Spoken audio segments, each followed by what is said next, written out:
So, ladies and gentlemen, thank you for your patience. We're waiting for our city manager.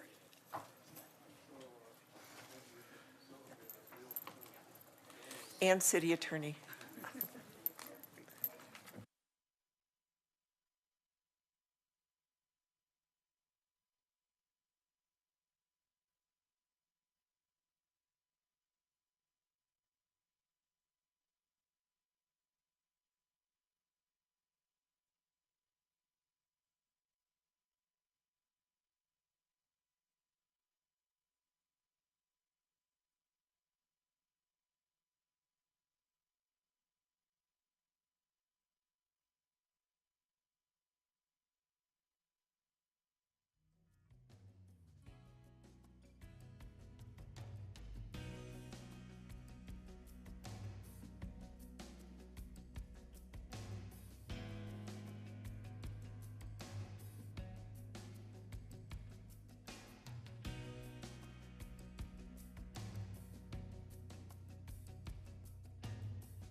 So, Harold, do we need to wait for you, Eugene?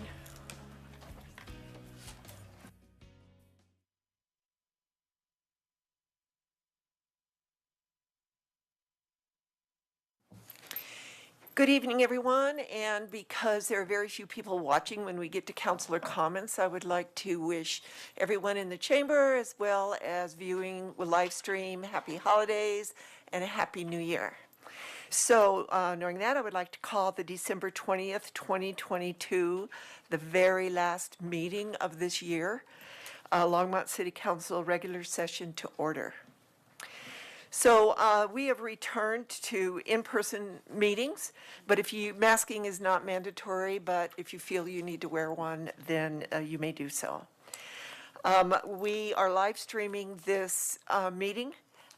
You can play on the video link within the interactive agenda on the city's agenda management portal. You can also watch this meeting on the city's YouTube channel, Longmont YouTube Longmont YouTube Live, or also via Longmont Public Media website at longmontpublicmedia.org/watch. Also on Comcast channels 8 and 880.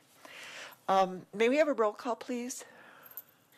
Absolutely. Mayor Peck? Present. Councilmember Hidalgo-Ferring? Here. Councilmember Martin? Here. Councilmember McCoy? Present. Mayor Pro Tem Rodriguez? Here. Councilmember Waters? Councilmember Yarborough? Here. Mayor, you have a quorum. Thank you. Let's stand for the pledge. I pledge allegiance to the flag of the United States of America and to the republic for which it stands, one nation, under God, indivisible, with liberty and justice for all. I got used to nobody here.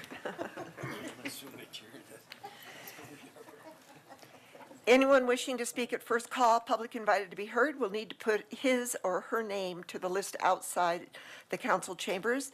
Only those on the list will be invited to speak at the first public invited to be heard. Speakers who do not place their names on the list will have the opportunity to speak during final call, public invited to be heard, and you do not need to sign up for that.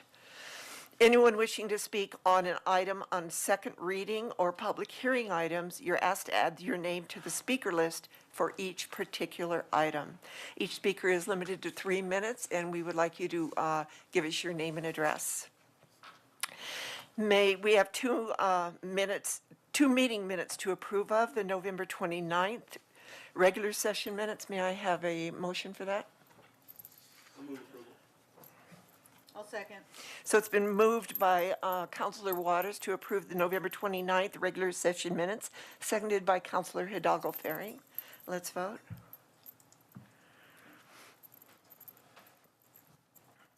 And that passes unanimously. We also need to approve the December 6th, 2022 regular session minutes. I move those be approved. Okay, that's been moved by Councilor McCoy. Can I have a second? Second. And that's been seconded by Councilor Waters to approve the December 2nd, 2022 minutes. Let's vote.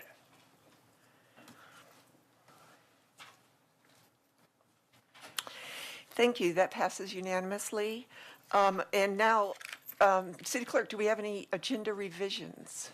Mayor, we do have one. Under item 9E, The attachments got a little crazy.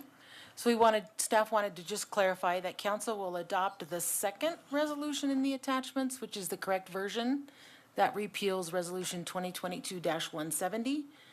And then the agreement is there twice. It's the same agreement. You will just pass the one agreement. So Okay. apologies for that. No problem. Thanks for the clarification. Do we have any revisions or motions to direct the city manager to add agenda items to further agendas? Counselor Yarbrough. Thank you, Mayor Peck. Let's see if I do this right. Okay. I am asking council for permission to attend our weekly meetings in the month of January virtually due to, what did you say, Eugene?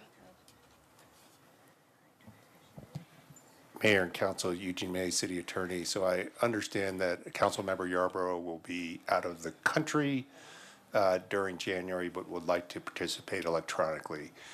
According to this City Council's Rules of Procedure, in non-emergency situations, Council can authorize electronic participation in a non-emergency setting if approved at a meeting before that electronic participation happens. So I think Councilmember Yarborough, if you'd like to make a motion to allow electronic participation for the month of January due to being out of the country, that would be appropriate. Can I just say ditto? I mean, I'll second that. thank you. Okay, she's seconding ditto. So Counselor Yarbrough had made a motion to be able to participate for the month of January in council meetings electronically as a result of her being out of the country, and Counselor Hidalgo Faring seconded that. Do we have any discussion? Seeing none, let's vote.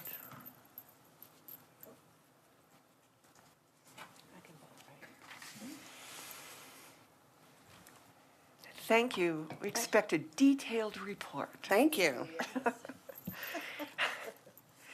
Okay, City Manager, do you have a report for us? Mayor, Council, I do have a report today. I'm going to ask David Bell to come up. As you know, we had some conversations in the budget regarding the building of the parks and how we were going to approach that. We told, when David's walking up here, we told you that we were looking at different processes versus the traditional process. We were going to look at design build. And then we ran across another process in terms of how to streamline our purchasing process. So David, do you want to bring your presentation up? And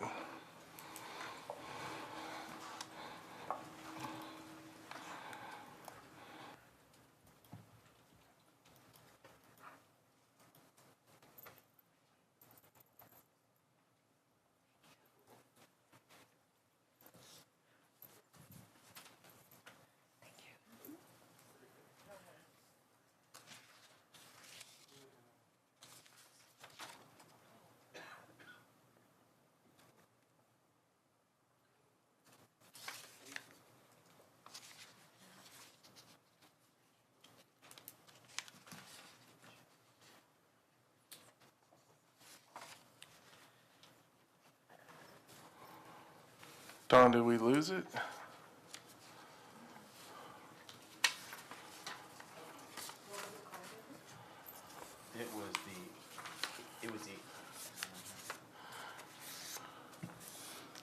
Don, it was the 8 and 5 with the Herald's edits. You're going to have to load it. I do.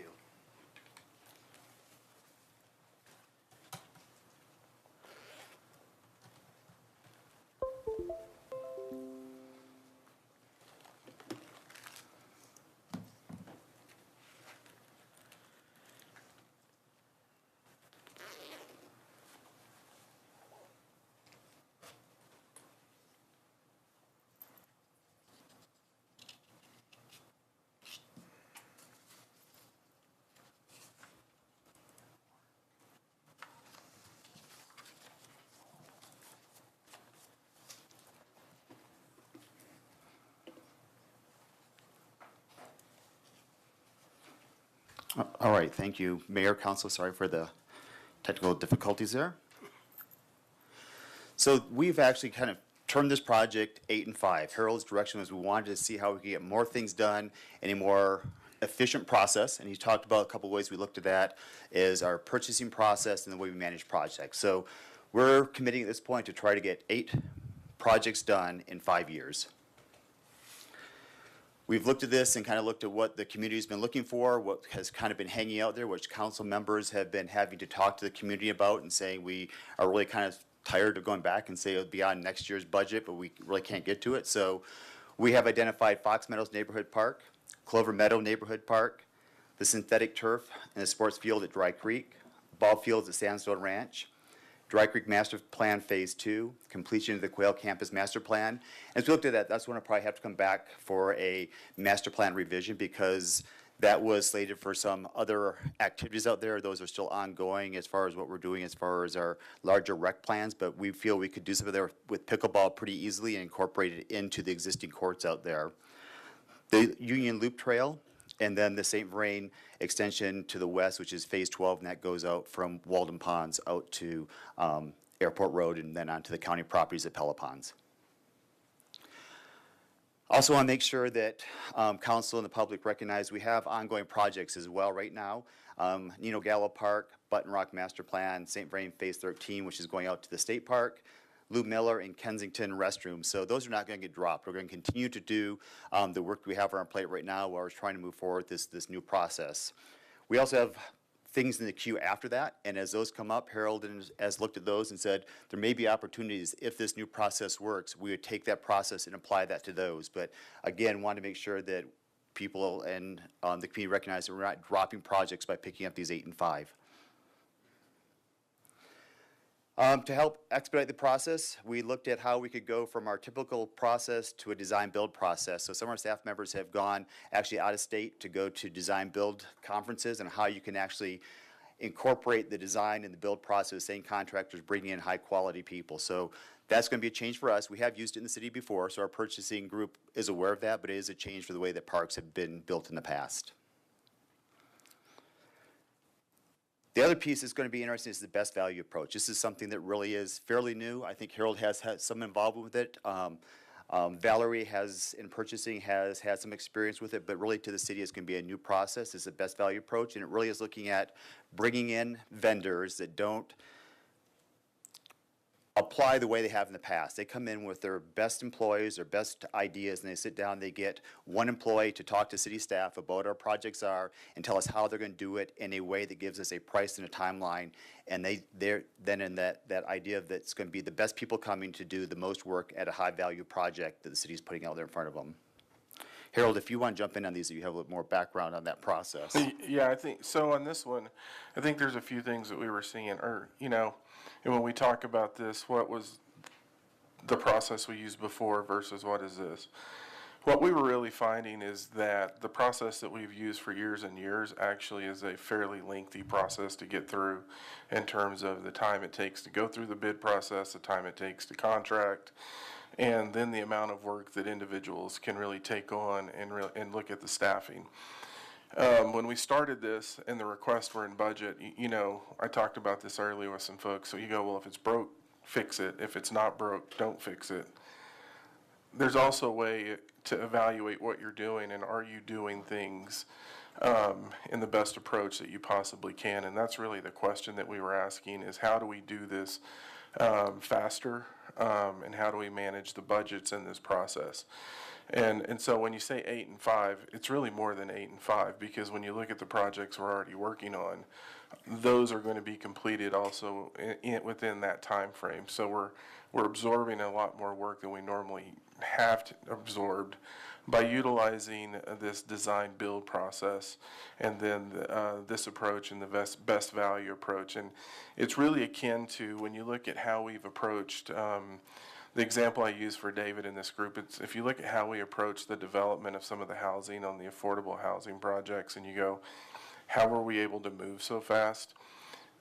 It's interesting in that it was a version of this. We just didn't know that this is what it was called, but it's where you work with the experts, you bring them in, and you use them because we're finding a lot of things within the traditional purchasing process that really slows us down. And the company, and David has some slides on this, but the company that we're working with on this they've done this in multiple cities. And the results are pretty strong in terms of what they've been able to do. And so we want to try it on this because we really believe that this will accelerate the pace at which we build parks. And to David's point, once we go through and test the first phase of this, if it's working the way we think it's going to work, then we're going to start grabbing other projects. Thank you, Harold. And again, this is new to staff, and this is something that I think that as staff has been in the same place, council members have been having to talk to neighborhoods and communities and HOAs about, why we can't get things moved forward. I definitely think there's an excitement with staff on trying to get this to work. So there's some unknowns out there. We're learning as we go, but there's definitely commitment and some enthusiasm around this process. One of the things that Harold, we just talked about, kind of getting out there and trying it first. There's the idea that we could take all those 8, lump them up, and just push them out there and see who responded to that. I think as we looked at this, we had a sense of, it's new to us. Should we kind of get our toe in the water first, still fully committed, and we lump these into certain groups? So we're looking at lumping the neighborhood parks, the trail projects, the sports fields, and the large complex projects. The first one that is already out in the RFP is a neighborhood park. So Fox Meadows and Clover Meadows has gone out. We have actually invited the vendors to come in and learn about this process with us. The piece about this, we still have some ability to work with this process. If this works really well, we probably could lump that next 6 if we wanted to. But at least we're getting this process kind of under our belts for the first neighborhood park piece. So this is a little bit more about and every time I read the name, it doesn't line up with how I want to say it. It's the Kashawagi's, and it's a family that has been doing this not only here in the States, but internationally. I think the Netherlands is the place they've probably done the most work on this, and they've done a really good job bringing in, again, think the high-level performers to achieve these goals, and then with that expectation, with deadlines really set in place, it moves a lot of the typical government process out of the way and says, you're responsible for this project, and if you don't hit those deadlines, we're going to hold you accountable. You know what that accountability piece is, and we know what our cost is, so it really sort of streamlines that process.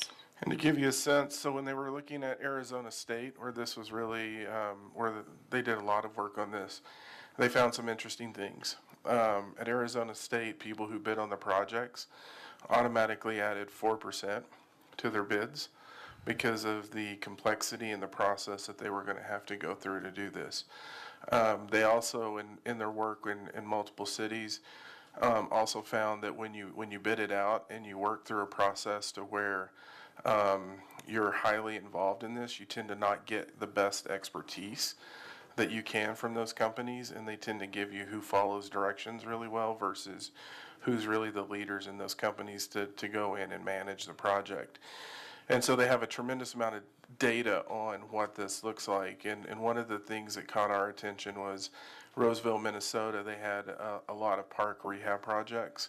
And they went in and they did 14 park rehabs in 2 years? I think it was like 2 or 3 years. 2 or 3 so it's years. Less than, it had Harold pushing our 8 and 5 to 8 and 3. So we kind of, we're like, the slides are already made, Harold. Yeah, so this is a really interesting process, and they gave us, because I really dug into this to go, is it something worth trying? And they even found in work that they did, I think, with some cities in the Gulf Coast, where someone was not allowed to bid on projects, and they said, nope, you've got to let everyone come in. That company ended up winning through this process and did great work. The city then tried to go back to their traditional process. That company came in and worked like it did before, where they weren't allowed to bid. So this process really creates a lot of focus on the work and the delivery of the product. Thank you, Harold. Again, this is a little bit more on the team, and I think it's a father, a son, and a nephew. And they, like I say, this is an international team that is bringing some really strong expertise to the city. Valerie has been tied in with this group, and I think there's a lot of respect between her work she's done here and this group, and I think it's a great partnership. So this is one that's a little hard to see, but we've actually been making some pretty significant progress. I think as we made these slides, I had to keep adding completed on this because we were moving through it so quickly. So really kind of dividing those projects into those buckets, and again, our consultant is saying that's a fine way to do it right now. We've created a selection committee, and the selection committee is really different than we've had in the past. We're actually having Carmen join this because we want to make sure that our community engagement is a big piece of this. You don't have to come with the technical expertise because you write these RFPs up. They're going to bring the experts that know how to do it. We say, here's what we want to see in our communities. Here's what we want the engagement piece to be, and that's the direction the experts they bring. So the selection committee is going to be a little different we have in the past. RFP, like I mentioned, is already out for the first bucket of projects. We had an education process that we went through with the Kashawagees and our vendors and helped them understand what we're looking for, so that has been completed. And now we're having weekly meetings with our consultants, and we're moving through that with staff to try to make sure we're keeping this on track. So David, excuse me, in the very first number 1 under next steps, can you tell us what the acronym SOQ is?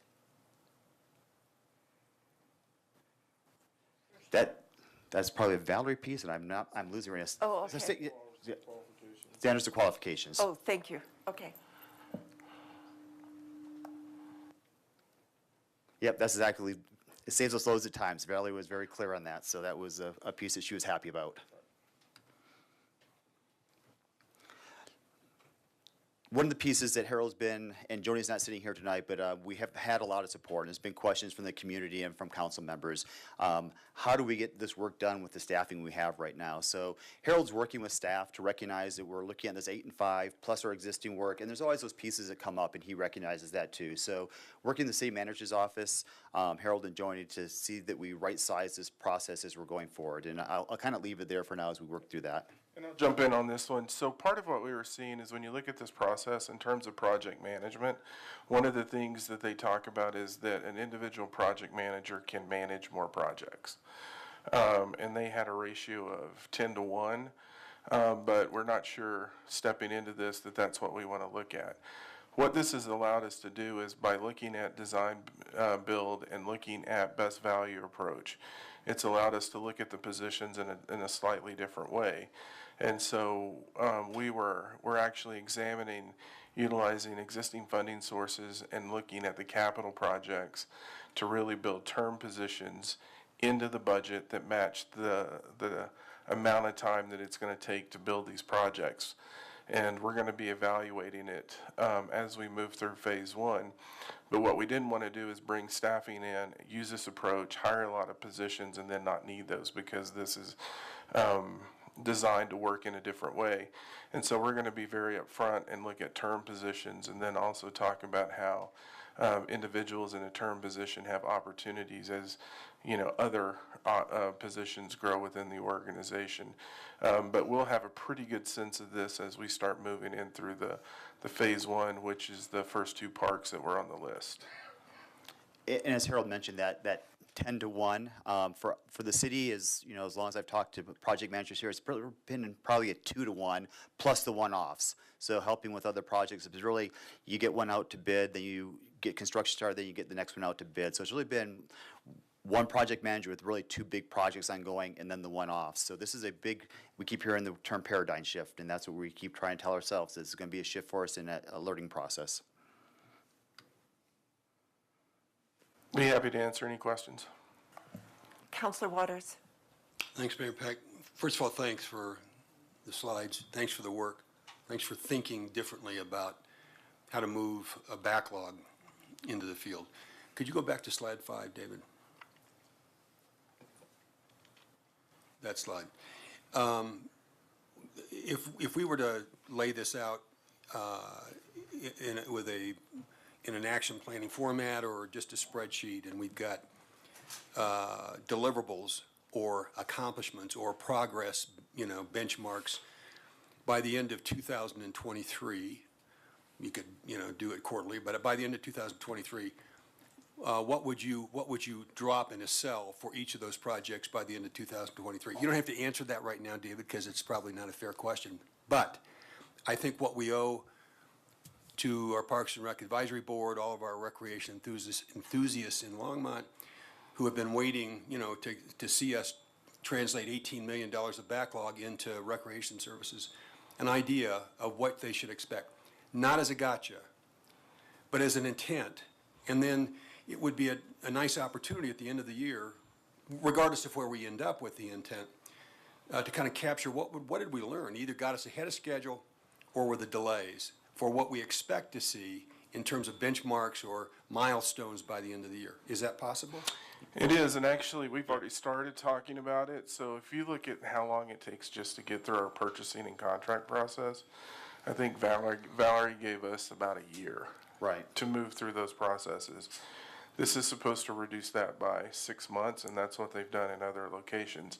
So if you take this, that this is already out, then we should be under construction in Fox Meadows or Fox and Clover Meadows Right. if you take how this process is supposed to work. And we should be, if we can get this trail projects out next, once we learn through the first phase, we should be right behind it utilizing this process. David, what's the PRAB meeting in January to be scheduled for which Monday?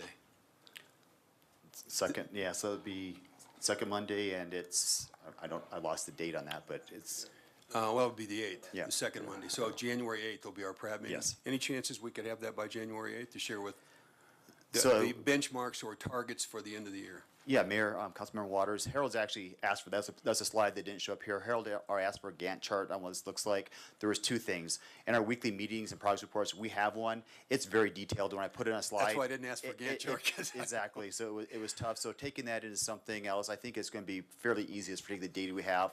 This team, the Kashiagis, they're very much metrics driven and score driven on this whole process. That's great. I just think we owe it to the PRAB to provide that. And if January 8th is the first meeting in January, it'd be nice to see that as something for them to enjoy. Yeah, mine was to take it up a level because there was so much Yeah, minutia. Gantt chart that- is way too detailed, Yeah. but, thanks. So I will tell you, this is a new approach. We talked about utilizing this to really learn through it. We think parks is the right spot to learn through utilizing this approach. But if it performs the way that, their data is indicated, this is something that we're going to be talking about organization-wide. It is a paradigm shift, and as always in a paradigm shift, there's some risk. But what we knew is the way we were doing it wasn't turning those projects out as fast as any of us, including staff, would like. And Harold, if you don't mind, just as you mentioned that, as Steve's gone to these conferences, this is the direction that a lot of this is going. Again, this is more vertical stuff he's seeing with the construction out there. We're doing something a little bit differently, but they see it being applicable across what we're doing very well. So, again, thank you. Thank you for the presentation. I don't see any other counselor discussion items, but I also want to say I'm impressed at the way staff wants to do it differently and the way you're reaching out. And it is a risk, but it's exciting to see if it works and to move through all types of backlogs that we have in this city. It's a great place to start. Thank you very much. Great, thank you. So, do we have any special reports and presentations? Thank you. We are now at first call, public invited to be heard. Remember that you have 3 minutes, and we would like your name and address, please. The first one on the list is Howard Morgan.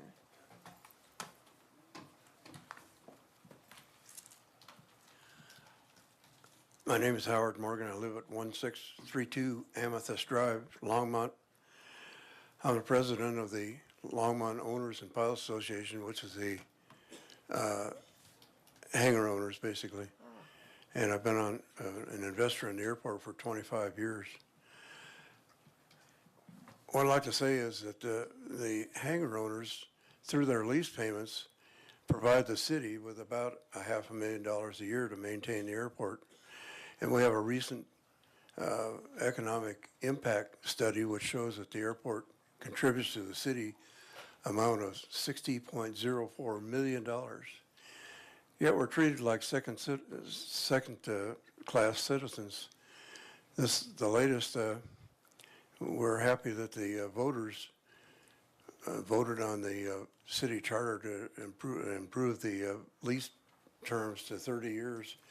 And initially, the airport had a 30-year lease with an extendable for another 30 years, which a dozen or more people were able to get. And then it was stopped. Then we find that they proposed to 20-year lease with a first right of refusal, which is unacceptable for a number of reasons. And that went away. Then we got the latest proposal, which you probably hear, is a 30-year lease with no provision to extend or renew, which is devastating to any one that wants to invest in the airport, because basically at the end of 30 years, your investment turns to zero if you can't get a lease. It's also devastating to people that own a hangar, because if they go to sell it, the next person come along is going to, unless they're not in their right mind, is not going to go for a $200,000 or $300,000 building with a lease that's going to turn to zero at 30 years. So we would like to get together with the city and explain some of the problems that we're facing. One of the reasons we need a 30-year lease is that people can't borrow money with a lesser lease term. They just won't loan the money. So that kills any future investment unless person has cash or some other way of borrowing money outside of a bank. So the 30-year lease is critical to getting further development. There's a lot of misinformation on this whole thing. The FAA is talked about a lot, and we've done research with both the FAA and the Airport Owners and Pilots Association, which is the biggest airplane organization in the United States, and both have said that FAA has no interest in hangar leases. Okay, Howard. They have no rules. They have no regulations. Thank you very much for this and for your interest in the airport. Thank you. David Kopp is up next.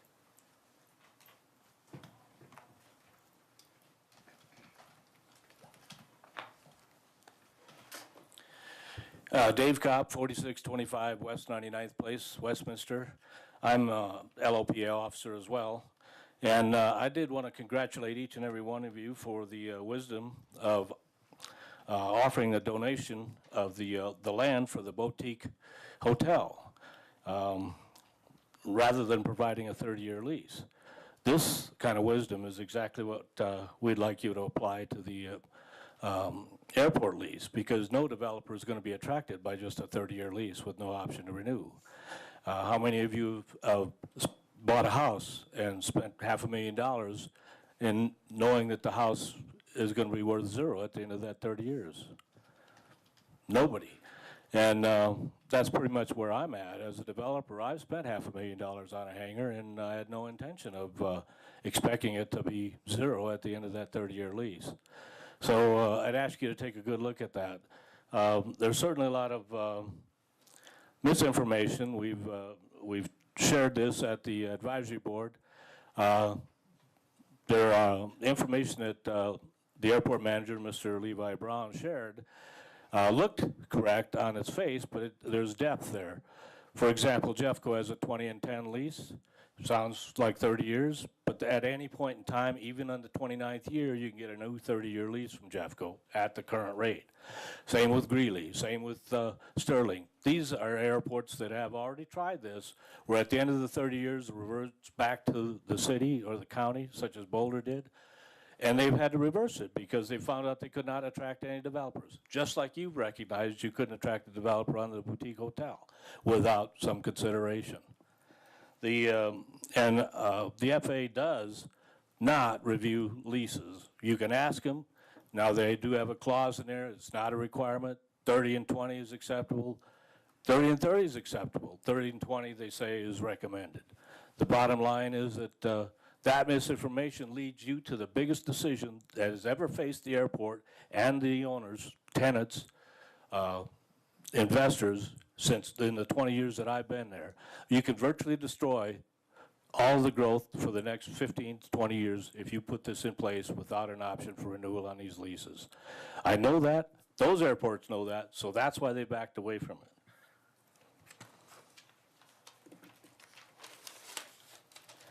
The other thing, if you want to review the 506 pages of the FAA regulation that Levi's quoting, he's only quoting a small part of it, but fair and equitable is a big part of what the FAA is looking for. They need that. Otherwise, it is a grant assurance violation. 30 plus 30 lease is not a grant assurance violation. None of these airports that offer it have never been lost a grant because of it. But if you violate fair and equitable, if in other words you get a developer in and you've got to give them more than you're giving the rest of the tenants, you're at risk. Thank you for your time. Thank you, David. Shaquille?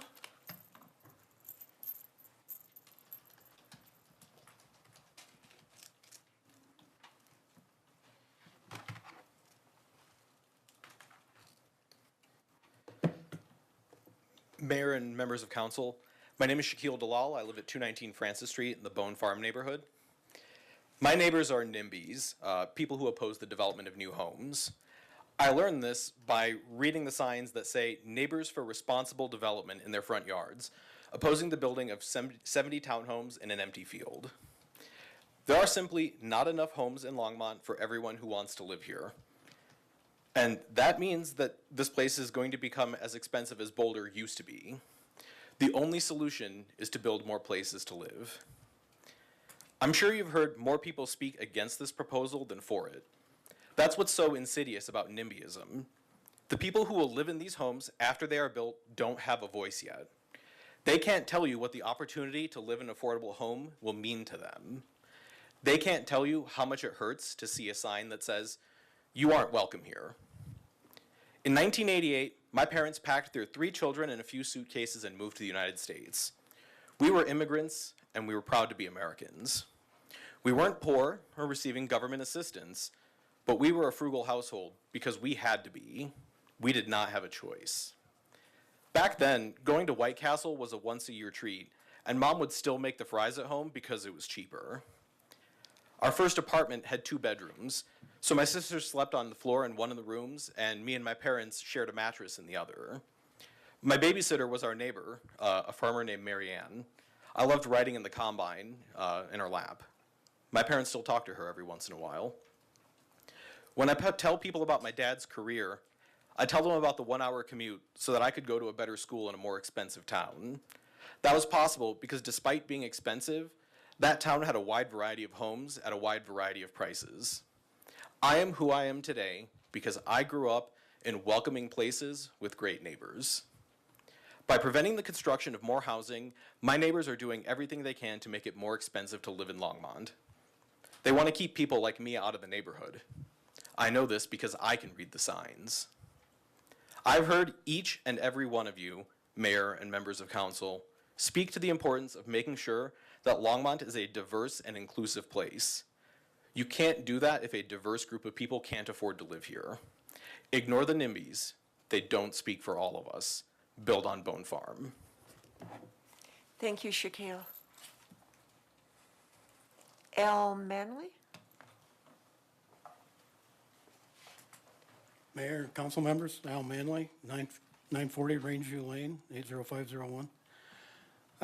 In tonight's city council agenda, it contains the KML lease template approval. This item has been hidden under the agenda item 12B on page 5 of the attached agenda for tonight.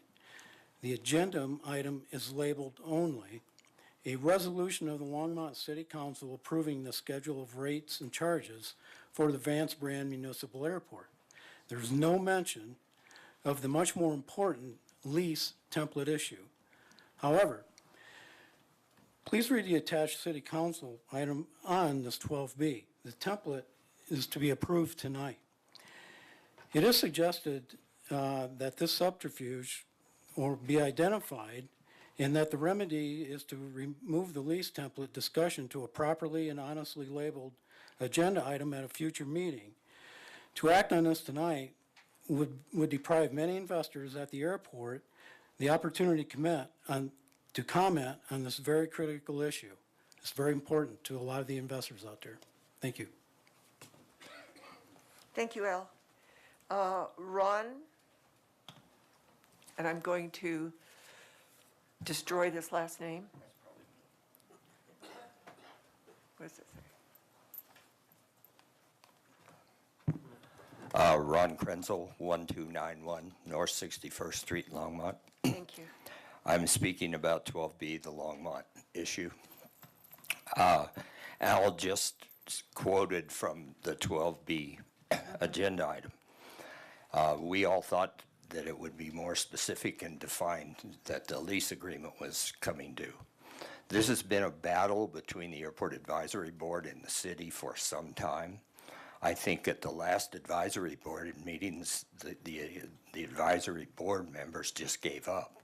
It has come back with a 20-year and a 30-year and a do this and a do that.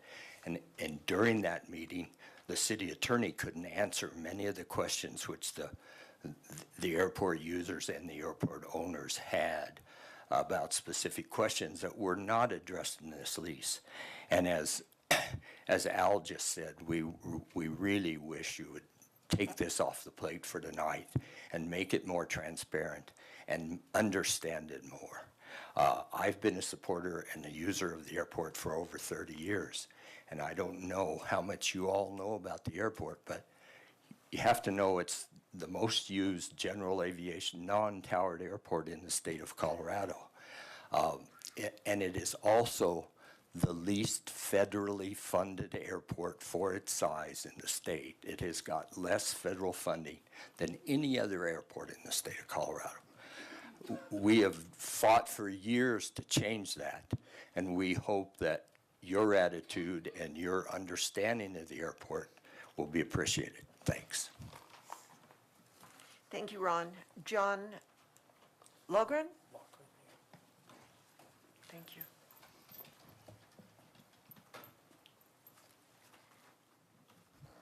Is this ready to go? Yes, it is. Hello, my name is John Lochran. I'm at 220 Sherman Street. I spoke to you previously about the potential traffic increase on Sherman Street and Spruce as a result of the Bond Farm proposal, and how we would serve as a conduit directly into the development. Tonight, I would like to call your attention to something that's come to my awareness, and that's the parking or lack of parking on the new development.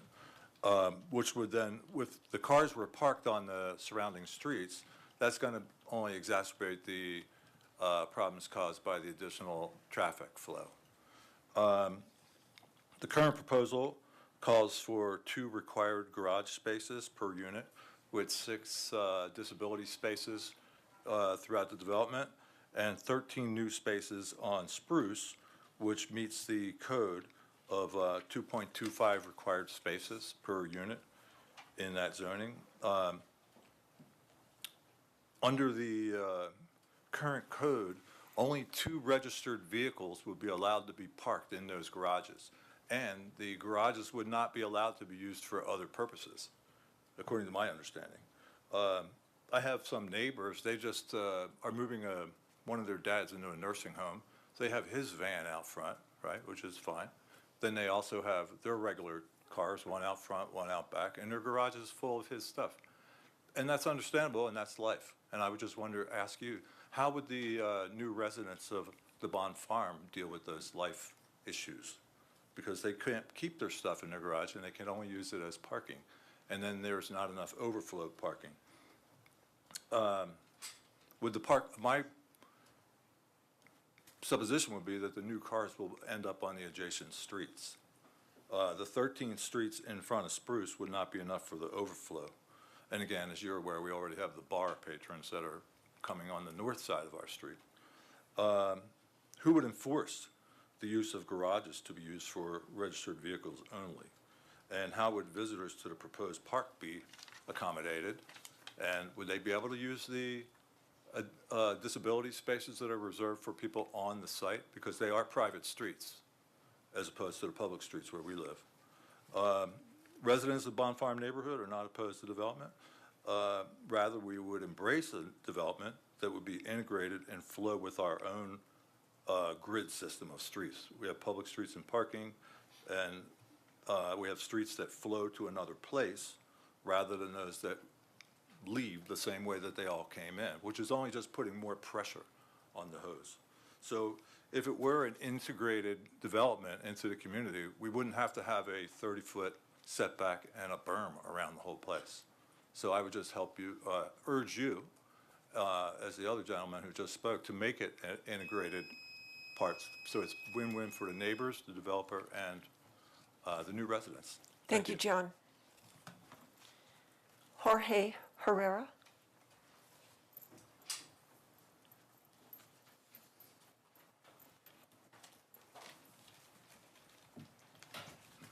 You guys have a lot of stuff, plan and projects. Jorge, would you mind stating your name and address, please? Jorge Herrera, and I had 1300 South Kaufman Street, Apartment C. I had it as a mailing address, but somehow I can't even have a change of address, and I know why. I can, how old do you think I am? I'm sorry, sir, we do not talk to people at public invited to be heard. You just come and express Well- your concern. Well, And we will direct you to what is staff. individual? What is an individual to you? What is the issue that you are bringing to us? I want my privacy respected and my citizenship 100 intact. And I need to be able to change my address. The post office is not doing it because they have the application 16 and up. And I told them those are not relevant here in the US. They need to remove that. And I'm having a hard time with my driver license. It's corrupted. We do have staff that can help you walk through some of this. Well, yeah, I need, Okay? Can we direct, Harold, can you direct him? I'll take it back there. Perfect. Thank you, Jorge. Thank you, Harold. So that is the end of public invited to be heard, so we'll close, and there is no one else on the list. So do we need a break, counselors? We've been going since 5:15. Okay, looks good. We'll continue. So we are at the consent agenda. Would you mind reading City Clerk, would you mind reading the consent agenda into record? Absolutely, Mayor. Ordinances on this agenda will be set for public hearing and second reading on January 10th, 2023. 9A is ordinance 2023-01, a bill for an ordinance authorizing the city of Longmont to lease the real property known as the Carnegie Library Building located at 457 4th Avenue, Longmont, Colorado, to Longmont Public Media. 9B is resolution 2022-176, a resolution of the Longmont City Council approving the City of Longmont Services contract for public, educational, and governmental access television services. 9C is resolution 2022-177, a resolution of the Longmont City Council approving the Third Amendment to the Fiber Use License Intergovernmental Agreement between the City of Longmont and Platte River Power Authority. 9D is resolution 2022-178, a resolution of the Longmont City Council approving the intergovernmental agreement between the city and the Colorado Department of Public Safety, Division of Criminal Justice Office for Victims of Crime Act grant funding for Longmont Victim Services. 9E is resolution 2022-179, a resolution of the Longmont City Council approving the intergovernmental agreement between the city and Colorado State University for forest restoration and wildfire mitigation services at Button Rock Preserve. 9F has 2023 economic development contracts. F1 is resolution 2022-180, a resolution of the Longmont City Council approving an agreement for economic development services with the Colorado Enterprise Fund. Resolution 2022-181 is a resolution of the Longmont City Council approving an agreement for economic development services with the Latino Chamber of Commerce of Boulder County. Resolution 2022-182 is a resolution of the Longmont City Council approving an agreement for economic development services with the Boulder Small Business Development Center. Resolution 2022-183, a resolution of the Longmont City Council approving an agreement for economic development services with the Longmont Economic Development Partnership.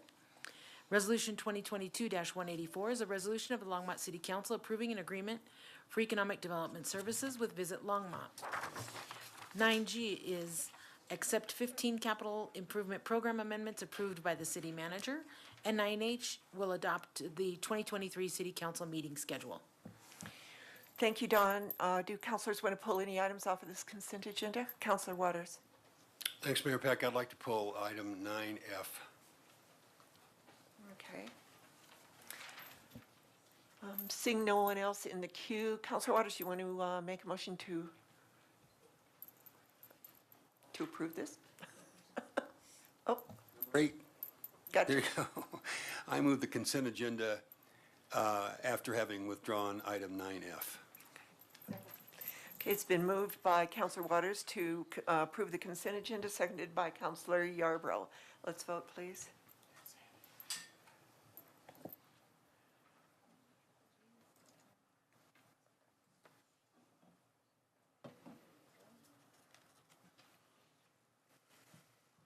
Okay, that carries unanimously. Thank you.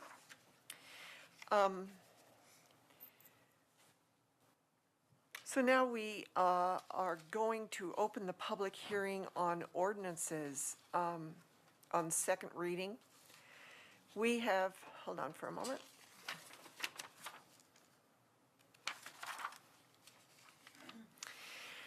So if you have signed up for public hearing on any of the ordinances outside, I have two. One of them is two ordinances that people want to talk on. The first one is agenda item 10D, so when we get to that one, we will call on you for public invited to be heard, as well as item,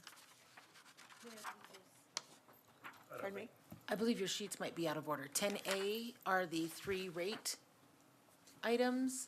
Do you have that sign-up sheet? I don't believe anybody signed up. No, I don't have that one. No one has signed up for that one. Correct.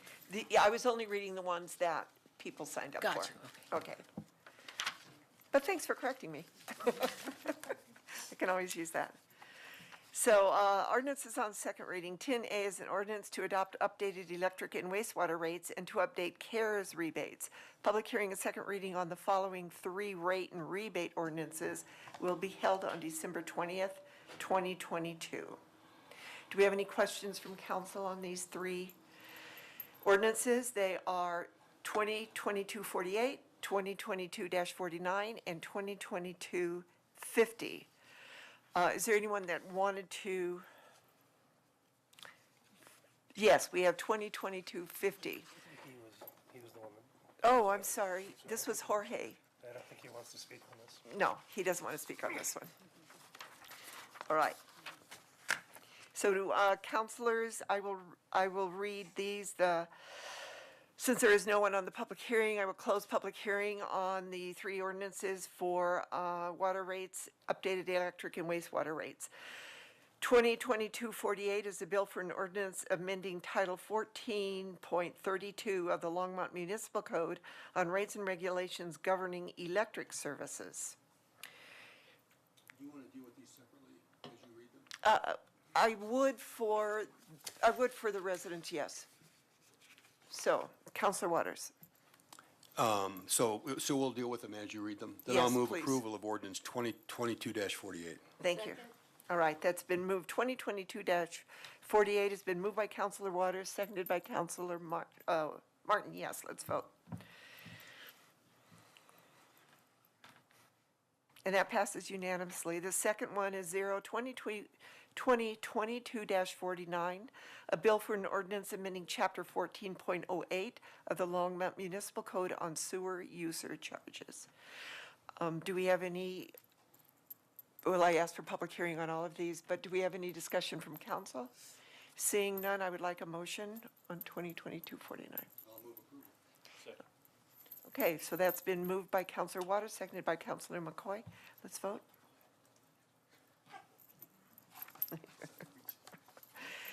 The next motion is 2022-50, a bill for an ordinance amending Chapter 4.08 of the Longmont Municipal Code on city rebates. I'll move approval of ordinance 2022-50.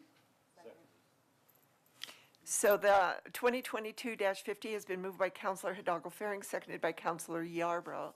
Let's vote. And that passes unanimously. 10B is 2022-55, a bill for an ordinance making additional appropriations for expenses and liabilities of the City of Longmont for the fiscal year beginning January 1st, 2022. Are there any questions from council on this ordinance? Seeing none, I would open the public hearing on ordinance 2022-55. Seeing no one, I would close the public hearing on ordinance 2022-55. Can I have a motion, please? I move approval. So the ordinance 2022-55 has been moved by Councilor Martin, seconded by Councilor McCoy. Let's vote.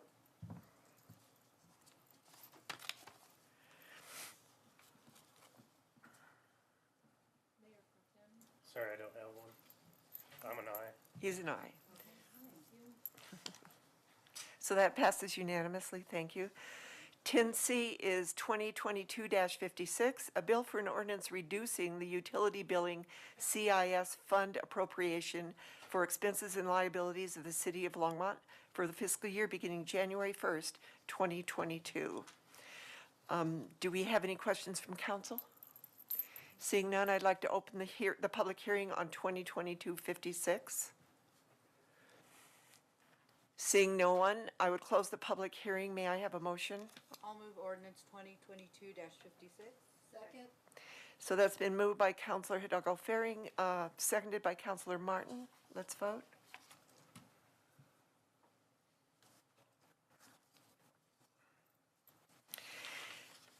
$10D, we have two a resolution and an ordinance. R 2022-185 is a resolution finding a parcel of land known as the Westview Acres annexation, generally located west of Airport Road and south of Pike Road, eligible for annexation. I'm going to read the resolution as well as the ordinance, and then we have three people signed up to speak on this from the public hearing. Do we have a presentation?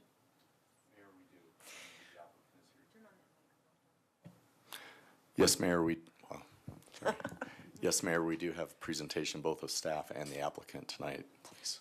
Okay. Let me read the ordinance as well before we move on.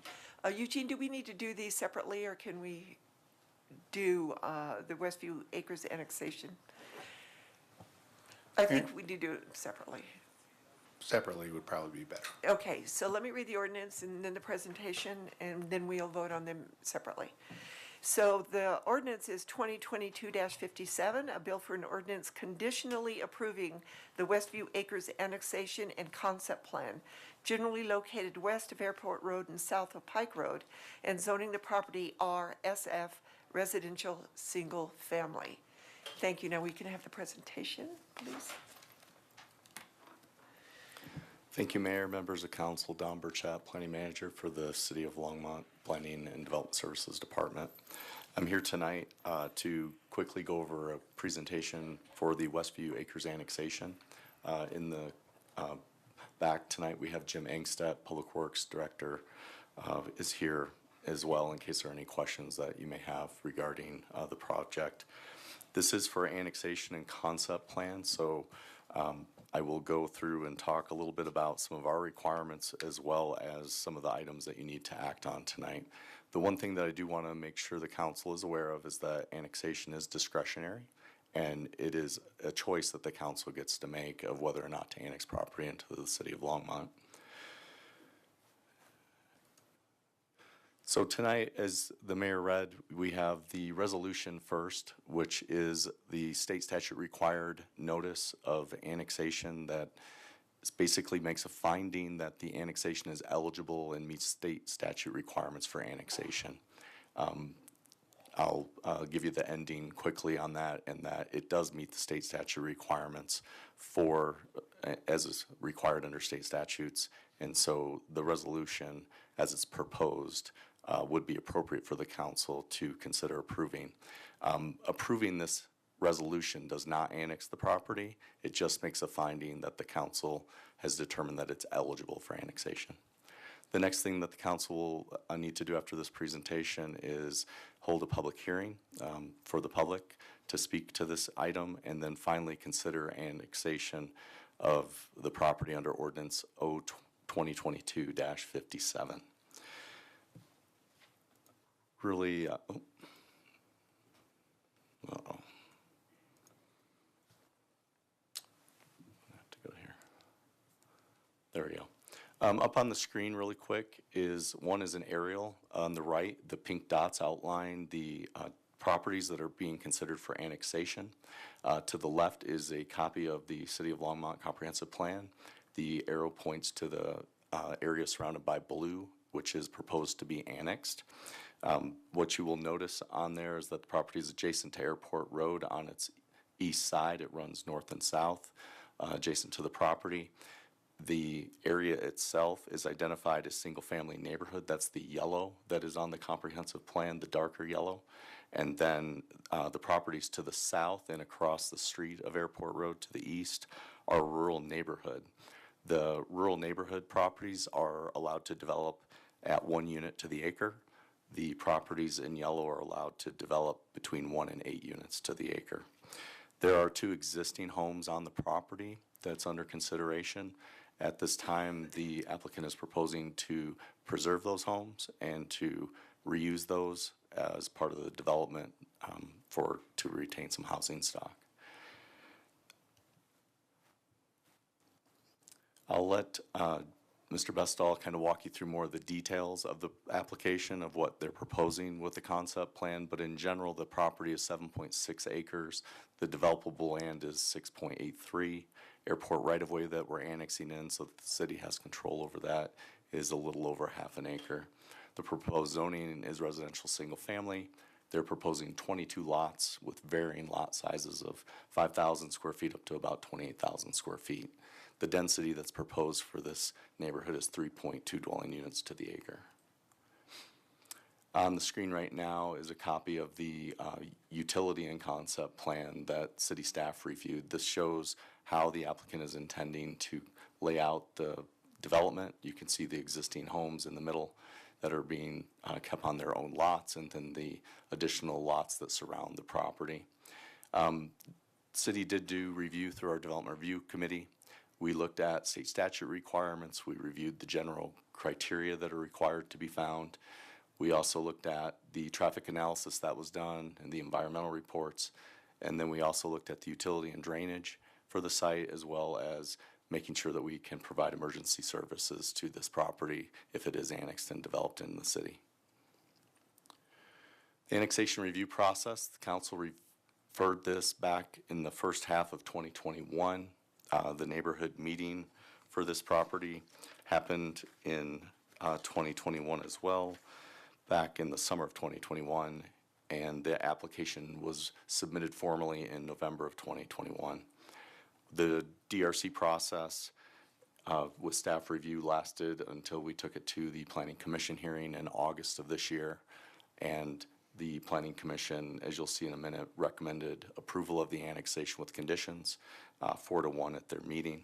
Tonight, City Council is going to hold a public hearing on this and make a determination of whether or not to annex the property. One of the things that I think everyone hopefully knows by reading the packet and also seeing some of the information that we forwarded to you since the packet went out is that there's significant neighborhood concerns with the proposal. I have them listed up here, and I'll just quickly go through them. Compatibility is what I think is probably the biggest concern of the neighbors that I've heard about the adjacent lots, the adjacent development, and the size of the proposed lots and the size of the proposed homes on these lots, with concern about kind of fitting into the neighborhood that is adjacent to the property. There were concerns expressed about the traffic impacts onto Airport Road. There is only one access, public access that'll be into this development that'll come off of Airport Road on a public street.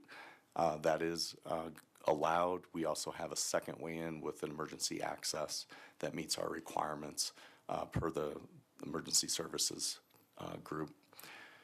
We also looked at school impacts. We sent referrals to the school district to make sure that there was capacity for any children that were generated from this development. They have informed us that there is capacity in the schools. The drainage concerns, we did look at that. The Planning Commission talked about that quite a bit. Jim Engstedt actually had some of our city staff go out and take a look at that. So we, as I understood from one of the neighbors that called me, is that it's working much better after we've sent our crews out there to look at it. So not sure if there was blockage or something like that, but it was holding water probably longer than it should have. The one thing that I have heard a lot of is the lack of buffers around the development, buffering from the existing adjacent homes and neighborhoods. The Planning Commission did put a condition of approval to require fencing and landscape buffering, and that is included in the ordinance tonight. If you were to approve the ordinance as written, it does specify that that's a requirement that that be done. And then another question that came up during the public hearing at Planning Commission was the ownership of the outlots. And without getting into too much detail, the question that arose deals with along the south property line, there were outlots, parcels that were dedicated originally with the development of the Somerset Meadows development. And it was meant to be an emergency access when it first started as development in the city, because they only had Glen Eyre coming in off of Airport Road, so they only had one way to get into that development. So they put these outlots that gave access.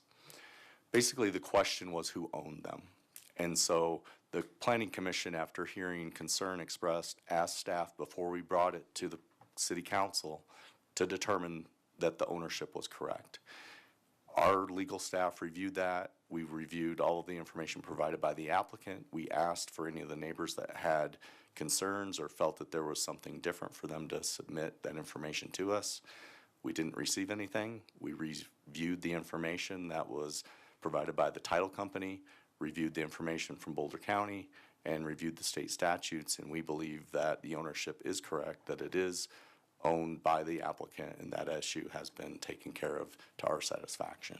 So that is why then we scheduled this for tonight. Planning Commission, again, as I noted, on August 17th, held a public hearing recommending conditional approval of the annexation. The three conditions that they put on the approval are on the screen. The first one talks about that the applicant shall provide a robust landscape buffer and privacy fencing along the north, west, and south sides of the property, with fencing to be installed prior to construction. This was their attempt to try to mitigate the impacts of not having a buffer adjacent to the property. The second condition was that staff and the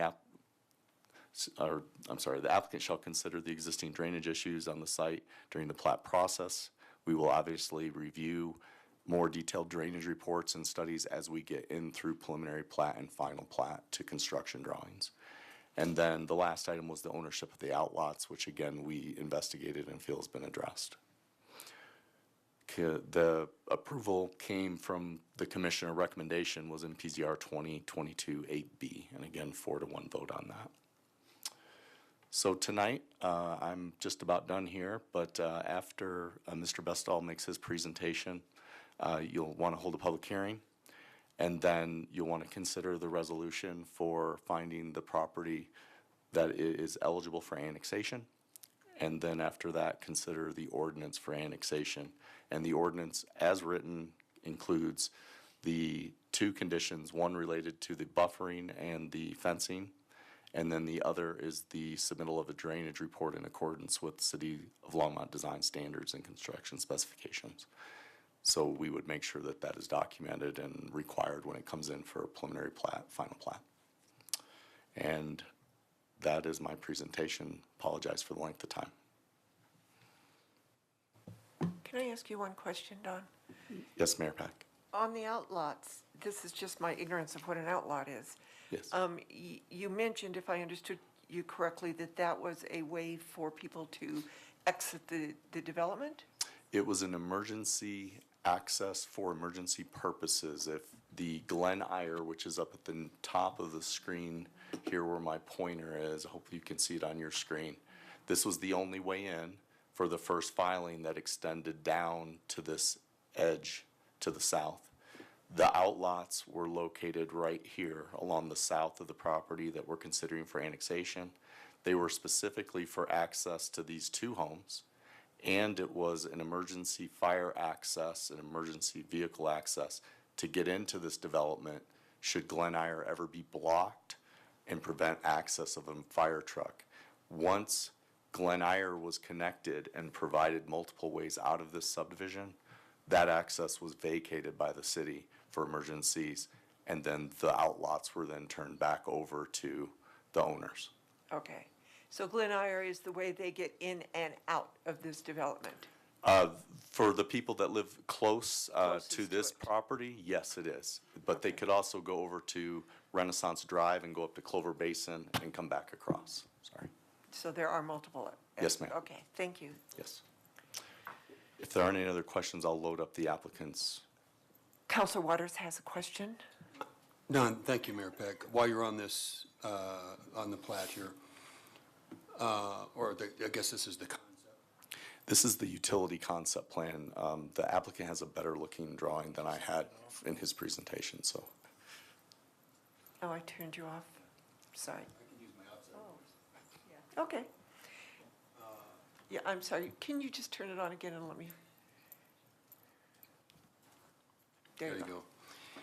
Total acreage for this project was 7.6? Yes. Of the 7.6 acres, what percentage, if this is a fair question, or how many acres of the two large lots, right? The two homes are preserved on, you had 29,000 compared to 5,000, broad, well, yeah, 28,795 compared to 5,677. Obviously very different. And the 28,795 would be one or both of the two big lots on one of the big lots on which an existing home is preserved. Right? Could you go back to the concept, or the plot? Sorry. Yeah. Yes. Here's why. I'm going to ask a question later. Okay. And when I ask that question, I'd like to know what percentage of the 7.6 acres is made up by the two large lots compared to the other lots around them. Okay. I'll get my calculator out. Okay, thanks. If there's no more, Mayor, I'll put the applicant's presentation up. We have one more, I'm sorry. sorry. Counselor McCoy.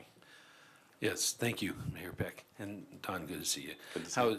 So just to clarifying, because it wasn't clear on the map there, the map that you have up currently, that there are other ways of getting in. It kind of was a little bit confusing. It looked like it had right in and right out off of Airport, but it's actually got roads that connect over to, was that Slumberland Drive? So Or will those be closed off? Yeah, so there is no access into Summerlin Drive. Summerlin, It was an emergency access before all of this area developed and gave another way out. Okay. This development will have a full movement access at this point on the south end of the property, and we have an emergency access only on the north portion. So on the south end, will that mean that they are going to have a light right there, or some sort? No, sir. So if they're going to try to turn right, going north on Airport, they're going to have to cross traffic? Is that correct? That's correct. Okay. All right, thank you. We have no more questions. All right, thank you. I'll get Mr. Bestall's presentation up here real quick.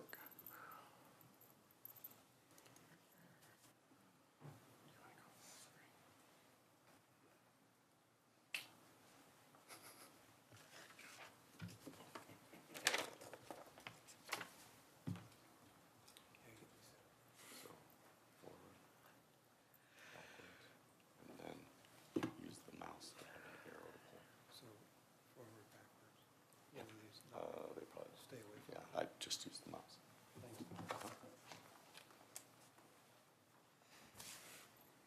Mayor, members of the council, my name is Jack Bestall.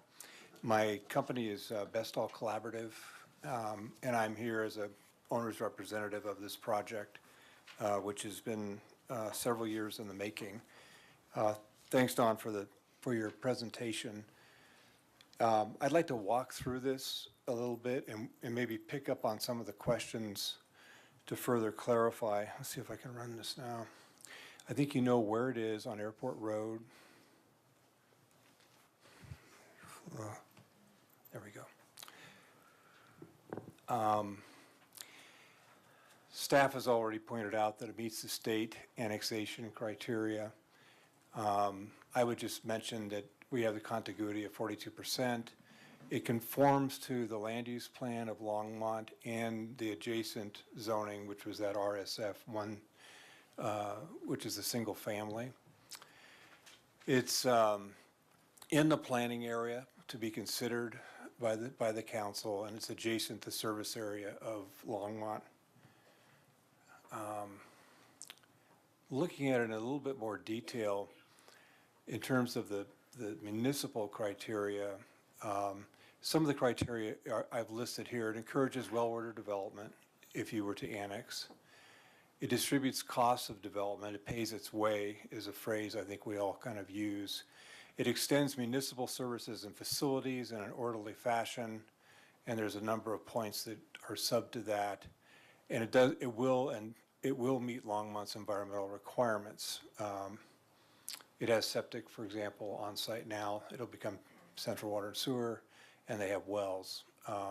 So this is a quick look at the aerial. You can see the neighborhood around it to the north and west, and then the area to the south is the county. And I want to kind of go through this deliberately. We have had a fair amount of neighborhood involvement and interface. And I actually sought it out before the neighborhood meeting was scheduled. And I met with 3 neighbors at their homes and had subsequent meetings on the phone, conferences, virtual, and then of course we had the neighborhood meeting. What we took to the neighborhood meeting was this informal sketch here. And I would point out just a few items here. There were 9 lots along the northern portion, if you can see that on your screens okay. There were the 2 access points that Don has pointed out here, and there was a loop road, which was a narrow road that went up here and then back. And that was a requirement at the time for this plan to allow for emergency access to this location and this location because of the depth of this road here didn't meet emergency access standards. So we took that forward to the neighborhood meeting. Really, it was a requirement of Longmont Fire. And we also had some other aspects of this where the lots became reoriented. What we heard, I think, was summarized, but I'd like to dwell on that just for a moment. It's too dense, was one of the comments. We had 24 units in the plan you just saw that we took to the neighborhood meeting. Some of the preferences were as low as 12. Traffic, they were concerned about the amount, which is 208 trips a day altogether, 24-hour period. And through access, there isn't any through access on the plan. You can see here, nothing. We were taking nothing to the west. Those 3 large boxes on the west side there, you can see here. These are in the adjacent neighborhood. So those are those lots there. The other concern, which was very strongly voiced, was about drainage, runoff, and water quality. And you're all well schooled in this now. We have to meet the historic flow for runoff. Where it flows now, or historically, that's where it needs to go. And we also have to meet both regional and local standards and state statutes that govern water quality and govern detention. And of course, we're committed to do that. It's something that happens at the plat level when detailed design occurs. Their concerns included where the water was running.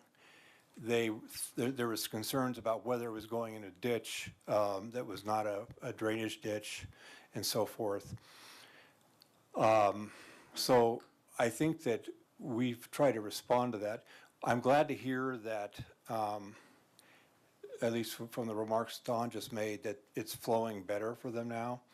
What we found was on the property on the east side of Airport Road, the drainage where it passes under the road, it had been backed up for that entire length of the Kanemoto property. So we got out there and cleaned it out. And it's good to hear that it's working now. Rachel Jones called us, and we were out there, I think, within 2 days. Existing homes, the concern here was that they should be demoed, torn down because they were of poor quality. That was the neighborhood concern. And the new homes, they felt that new homes would be below their standard. And I think that was judged by the size of the lots, perhaps, and the fact that I won't say how much we're going to price the homes for, because I know where that goes. You know, I could be here a year and a half from now getting my plat approved, and we've seen what's happened just in the last year and a half. So that was another concern they had. Open space, that we couldn't use the 80-foot of open space on the north side, which we have no intention of using, except that it is an easement and we can hook up utilities there and runoff could go there. So what did we do with the plan? Before we submitted, we looked at these things. We reduced the density from 24 to 22 units. And we can't go any lower than that because it won't pay its way. It won't be sustainable in terms of taxes and services. We adjusted the lot pattern from 9 to 7 on the north, and we have a 1-to-1 relationship of lots on the west side of the property. We integrated the buffer and privacy fence. I would suggest to you that, and what I'll probably ask you to consider is, I don't think we need a buffer for this property. And we'll look at that in a little bit more detail. We're the same zone as the adjacent neighbors. And there's no buffers required in your code between same zone of residential. No through traffic. I mentioned this already. There's 208 trips. The emergency loop was removed and replaced basically with a buffer. And what I'm thinking about as a buffer is not additional land, but additional plant density, which we would commit to. Drainage required to meet city standards, existing home renovation. You know, we have to get a little further into this before we fully commit to trying to renovate those homes. But we do believe that the best sustainable approach is to keep them, renovate them, and some of them have good bones, and they're not something that you just would tear down out of hand. Open space, drainage, and utilities can be placed there. I mentioned that earlier. And then maintaining the housing diversity. This plan is a simple plan, but it really takes the best of your code and criterias and policies and puts it into one plan to fit this neighborhood in this location. So I think I was asked in a previous meeting, was this really innovative? Probably not. Is it really at the high end of compliance? Absolutely. So the annexation application, the concept plan came out like this after we did our responses. You can see along the north side, excuse me, I'm dry this time. We have seven units here, plus the detention and water quality basin here that would go out into the drainage. And this all needs, you know, detailed design at the time of plat, but that's the concept. This is an easement, or excuse me, it's a tract actually, which will hook up with the existing sewer line that comes across here. And then this is also a tract which will go across this open space and hook up with the water to create a looping system in Glen Eyre. So this is the 80-foot open space as discussed. Here are the 3 lots and homes on the west side. Here is these are lots that meet the RSF standard, but we're recommending that we have a greater plant density and a privacy fence along this side. We committed to that in public meetings. And we also have reoriented these lots. So you can see 1 lot and 3 lots along this side that are almost on a 1-to-1. We also have smaller lots and units along Airport Road. And these are alley served, and they actually have their fronts towards Airport Road, and the rears would be along the alley, which I think is a really good way for the quality of this project to show a face actually towards the street. And then you see the existing two homes, and they're wrapped in a variety of lots here. So this should have a fair amount of diversity, considering that RSF is detached, it cannot be attached as part of the code for that. So let's talk about compatibility. And I would suggest to you that compatibility doesn't have anything to do with price, and it doesn't have anything to do with the home type, but it has a lot to do with how the plan is put together and how the mix is put together. And to be more specific about that, let's look at this for a second. What I've shown here is, here's the 80-foot open space. And then I've also dimensioned distances from house to house and where the plant density and landscape buffer would occur along the perimeter, which also includes the 64-foot tree lawn and road along the south side. If we look at this, the 80-foot open space here, the closest home we have would be 135-foot building to building. You can see here within the adjacent subdivision, they have homes that are at like 45 feet apart, for example. This open space here is not something we're considering using. It's, like I said, it's their open space, the HOA owns it. This is a 155-foot building to building here. Along the east side, Airport Road, we clustered smaller lots and kept them away from the larger lots of the adjoining neighborhoods. But we do believe this is a real good opportunity for another single-family type of unit, and we can achieve our 22 to the acre so that it does balance and pay its way. On the south side, the closest would be about 140 feet, and this is that tree lawn and road. I don't know why there would be a need for additional buffer, and I'm happy to talk about that. Here along the west side, the closest home is like 75 feet. I'm imagining this area of about 25 feet being available for, again, a greater plant density, tree density. And if you look at the size of lots here, this lot, according to Boulder County, is 0.56 acres. This lot is 0.66 acres. This is 0.35 acre, and this is greater than that.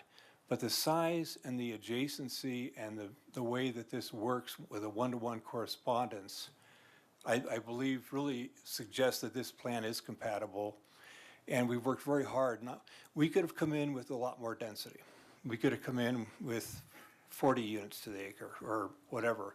We've tried to really fit this in like a glove. And we respect what the neighborhood is, the quality of their homes, but we also know this is a project that can work in this way. So how does this fit the public interest? It's responsive to the neighborhood concerns. It conforms to the envisioned area of change of policies. 3.2 to the acre provides livable neighborhood and residential diversity, pays its way. It complies with both the city and the state annexation law. And in the future, when we go to the plat, if you were to annex this, we'll comply with Longmont subdivision code, both for lot size, drainage, setbacks. And of course, there's some remediation going on here with the septic and the well systems that will become more centralized on central services. So that's a bit of how we see it and how the plan is in terms of the concept. And we appreciate your consideration to condition this to a buffer that's a landscape buffer based on plant density, but not additional setback or open space. Thank you very much. Thank you. Are there any questions from council to Councilor Waters? Whoops. Well, let's go with Councilor McCoy. Okay. Okay. Thank you for coming down tonight, and thank you, Mayor Peck. So those two lots there, lot 11, and is that 15, the two in yellow that are on your your presentation tonight. Those are the two existing ones that The two larger ones in the middle. are the two existing houses. Yeah, these two. And the neighborhood these two thought right they here. should, the quality was low and they should tear them down? That's correct. Okay. And I think they also felt that it might help the plan by, you could adjust how the plan worked if the large lots weren't there. This really is a traditional T&D. This works really well for what would be considered contemporary revival of traditional neighborhood developments, not unlike company towns that were done in England or in the United States. A good example, for example, is Kohler, Wisconsin, where they have large lots for the managers and smaller lots for the workers. And so there's a diverse mix of product type and of the social fabric. This is not unlike that. All right, thank you. Councilor Waters. Thanks, Mayor Peck. Jack, is this the project that you brought to the A council several years ago and got no action? It didn't get a motion. It just kind of sat there after some discussion. Mayor, members of the council, that's correct. And then you brought it back at some months later, having reconceptualized what you were proposing, as I recall. When you brought it back, I also recall expressing my concerns about density, and that it wasn't dense enough, and that I simply for the economics of it, and the cost, the 50-year cost of maintaining the infrastructure that you're going to pay for, or your purchasers are going to pay for, but you're going to install. And over that arc of time, what's the kind of tax generation versus cost?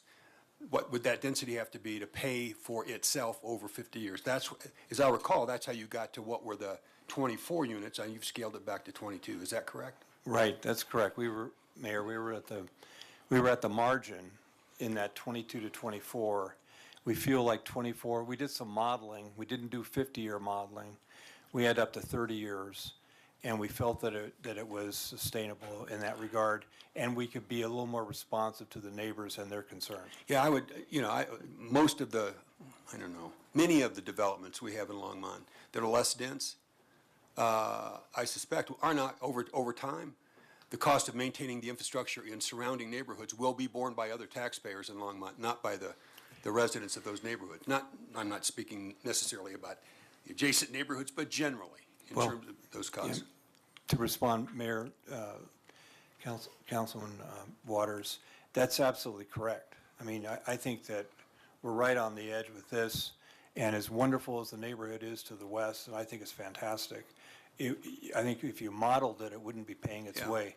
Maybe with economic and retail sales tax. Yeah. But it's marginal with the rest. Yeah, there's urban planners, right, ULI and others, who would say what we've approved over years is the biggest liabilities any municipality is going to have to pay for somehow, right, by what happens along your business corridor. So I recognize that what you've tried to do is be responsive to that with this plat.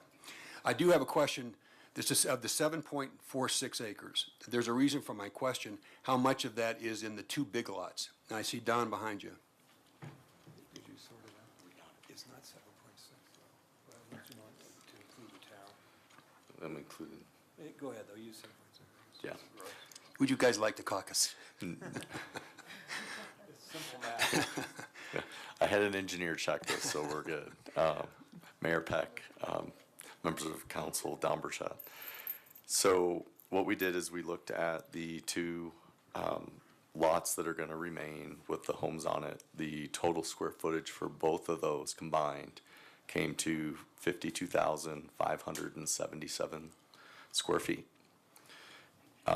The acreage that is developable, so take the area of the annexation minus the right-of-way of Airport Road, because that's not a part of their property. It's already developed. You're left with 6.83 acres. If you multiply that by 43560 to come up with the total square footage, then of the total of the 6.83 acres, that comes up to 297,514.8 square feet. 52,577 is 17.67% of the 6.83 acres. So just under 20% of the developable property would be for those two homes. That's correct. So the reason I ask, and Harold knows, I raised this question last time we met, and that is, in this annexation, once we approve the annexation, and the applicant wants to develop, he's going to be obligated to pay. I don't think there's not water coming with this land. He's going to be expected to pay the fee in lieu for raw water, correct? That's correct. And in the housing stock, Jack, that you're going to build here, I see 3 affordable homes. And I know, I heard you, that you're not going to predict what your price points are going to be or share those publicly right now. But I'm going to assume that when he comes in for certificate of occupancy, we'll have a number to know whether or not he has delivered attainable homes, right, given what we've done with the range of costs or price points for attainable housing, in addition to the 3 affordable homes he's going to build, right? So my question is, why would we charge him the $48,000 per acre times 3, right? $48,000 times 3 per acre for raw water, if what he delivers are attainable homes on that site? Since we could give you the authority to waive that part of the fee, not on the 20% or the 17%. On those 2 acres, I think, those are not going to be the kind of homes we're talking about, and I think the $48,000 in that case per acre foot makes sense. But not for affordable house, not for the 3 affordables. Or if on the east side that's 3 affordables and 2 attainables. I just think we are unnecessarily, no value added, adding cost to homeowners who we want to figure out how to house with what we did with that policy a year ago.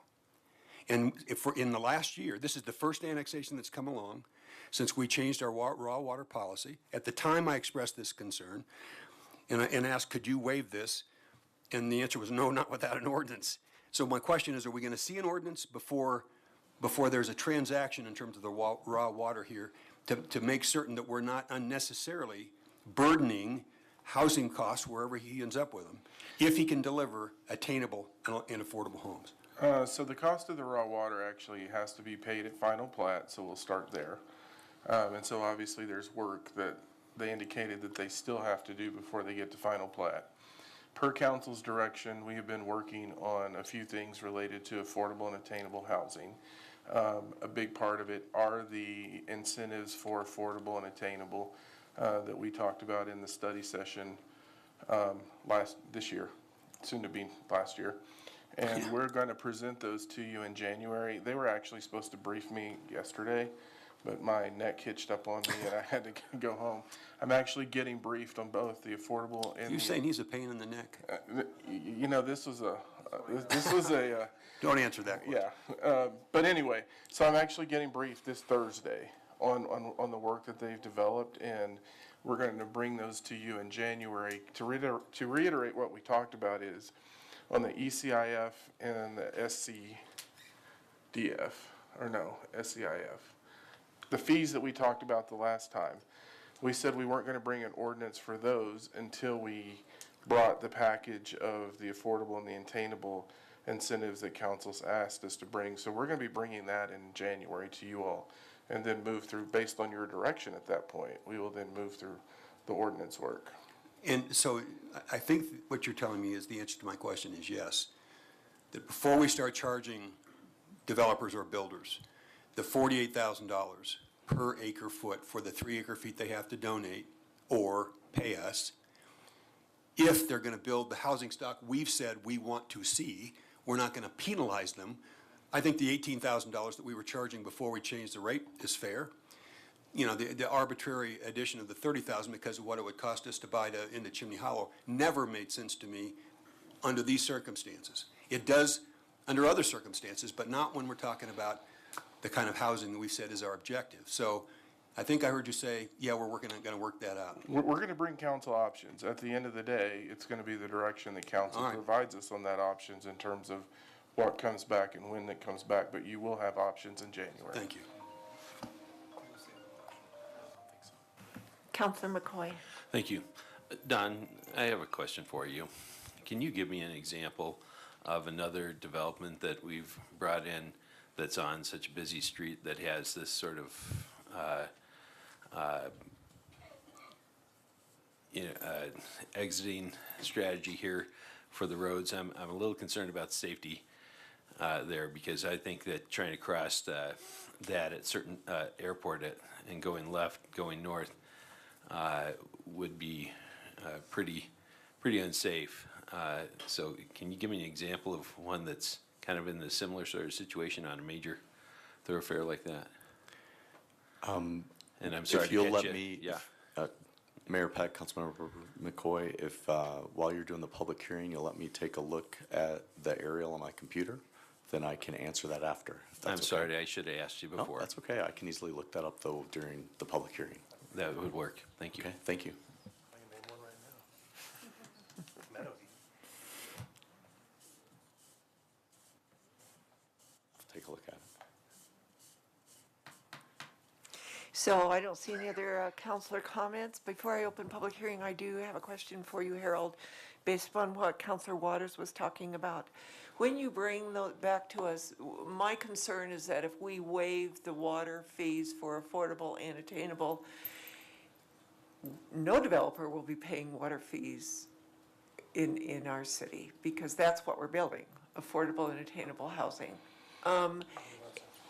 But that's just my perception, so when you bring that back, you can explain that. But if our developers aren't paying for water they bring in, is the city paying for that?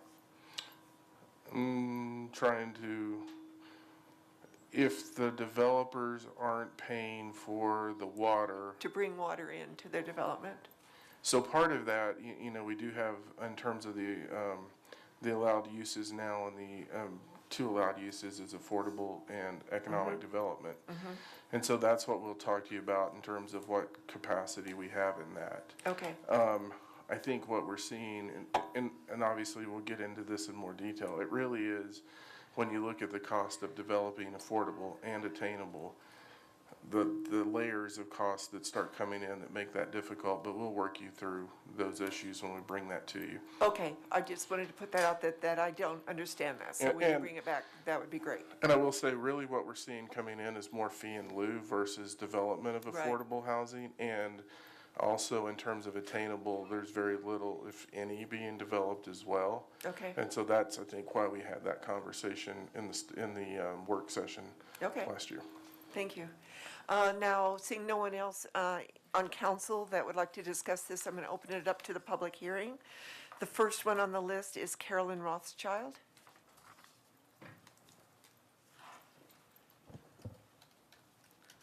Good evening. Thank you so much for having me here. My name is Carolyn Rothschild, and I live at 2124 Summerlin Drive. My husband, daughter, and I are residents of Somerset Meadows and reside at 2124 Summerlin Drive. Many properties will be directly impacted if Westview is annexed into the city.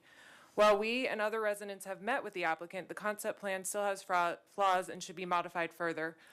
One of the concerns I did have and brought up several times was the traffic. Since I do exit the development and turn in often, I did bring up the concern about the left-hand turn, and I also really believe there should be a right turn-in lane like there is in many of the adjacent neighborhoods.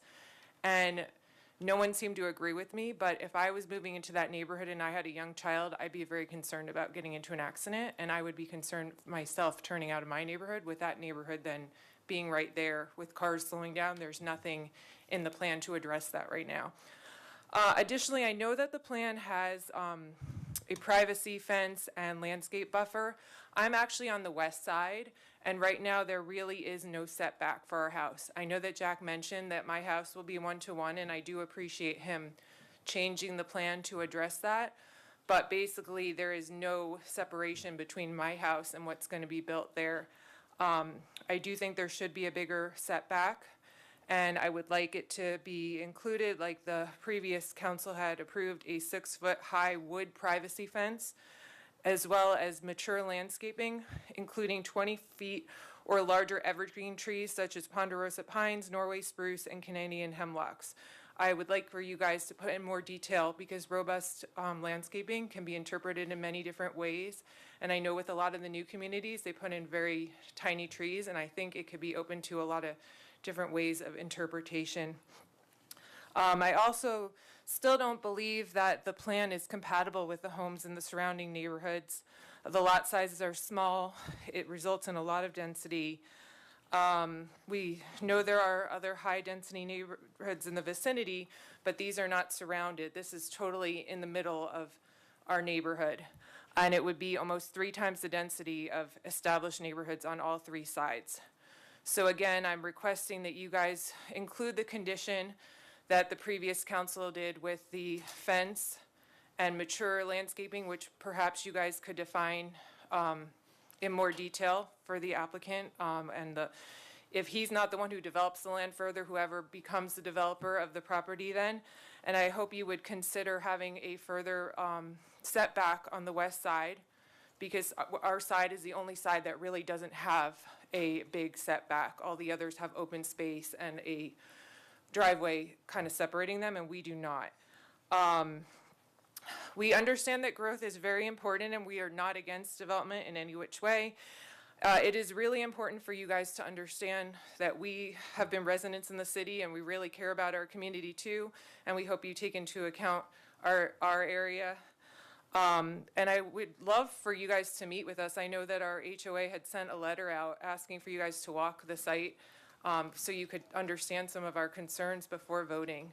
I don't think taking a week or 2 delay for you guys to come and actually see it physically. I know that the previous board that voted on this didn't actually see it, and some of the comments that they made, we weren't able to speak back to them, but some of the facts that they spoke about were inaccurate. So I would love for the opportunity to meet with you guys, and I hope that you will really consider the traffic impact, because I have a child, and I think the way it's set up right now is quite dangerous. I think there needs to be a left-hand turn. They're also considering developing the land across from it, which would be a huge development, which again could cause more accidents, cause further safety concerns. Thank you very much for your time. I appreciate it. Thank you for your comments, Carolyn. Christopher McKay.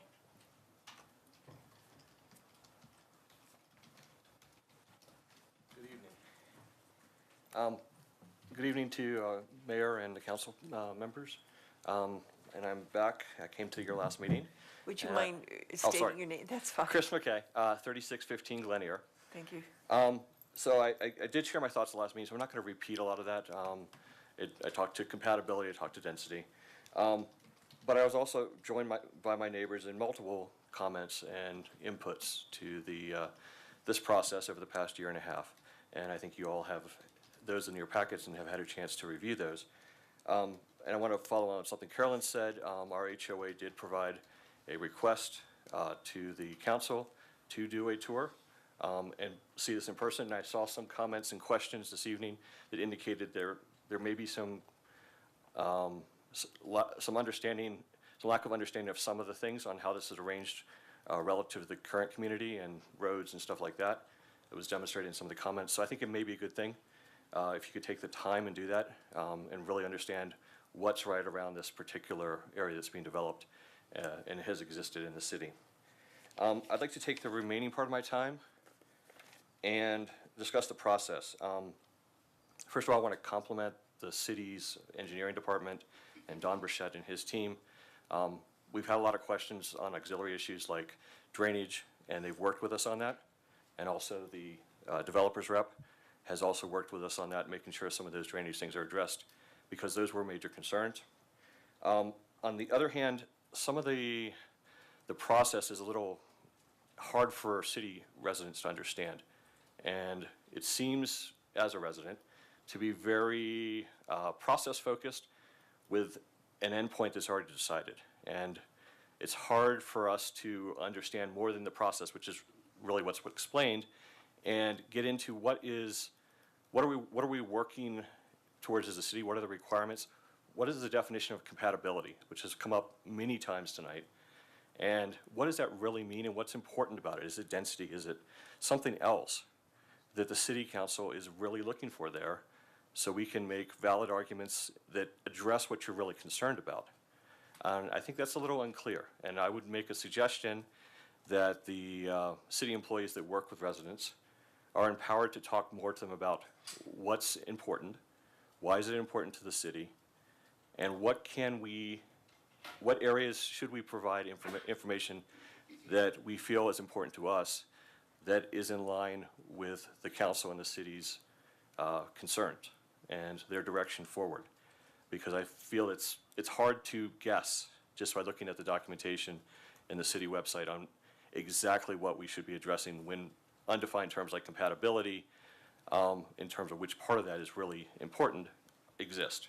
So again, I thank you for the second time I've been able to talk to you this month, and I hope you have a nice holidays.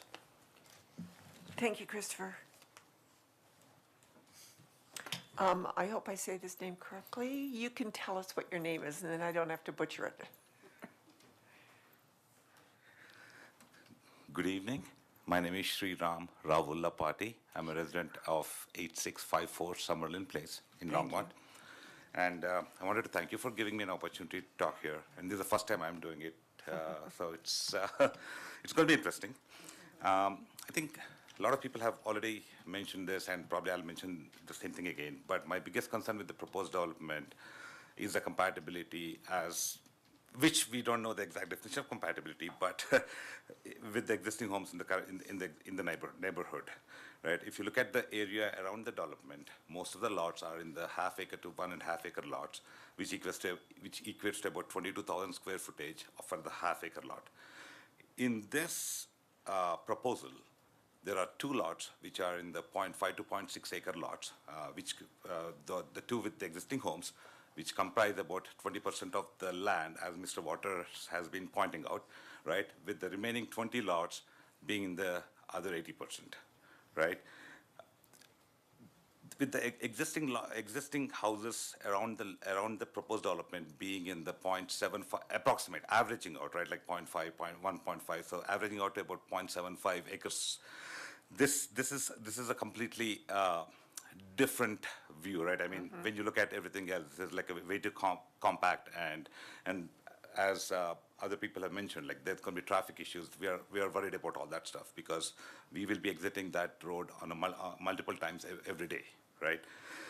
So considering all of this, I think a lot of people will not have an issue if this was more blend in with the existing lots of about 0.6 to 0.7 acres. So considering that logic, if this proposal were to be 10 lots or 12 lots instead of the 22 lots proposed, I think that will work well with the existing neighborhood.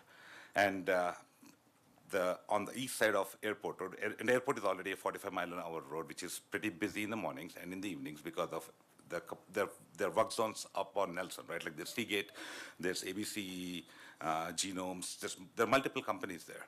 On the east of Airport is like Xilinx, which is now the AMD, there's the Western Digital, there's so many companies there.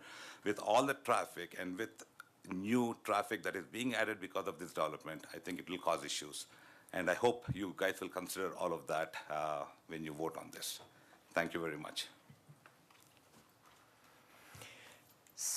Are there any other residents that would like to talk on this issue? Seeing none, I'm going to close the public hearing section and ask, we have two things. We have the resolution, which is just finding that this parcel of land is eligible for annexation. And then we're going to vote on the ordinance, which approves the annexation and concept plan. So I would like for a motion on R 2022-185, which is the resolution for Westview Acres annexation. I do see that Councilor Martin has her hand up, so we'll call on her first. Thank you. I move approval. I move council adopting that this parcel is eligible for annexation. Okay, so Councilor Martin moved R 2022-185. Do we have a second? I'll second. Seconded by Councilor Hidalgo Faring. Let's vote. Oh, I didn't go to my live meeting. There we go.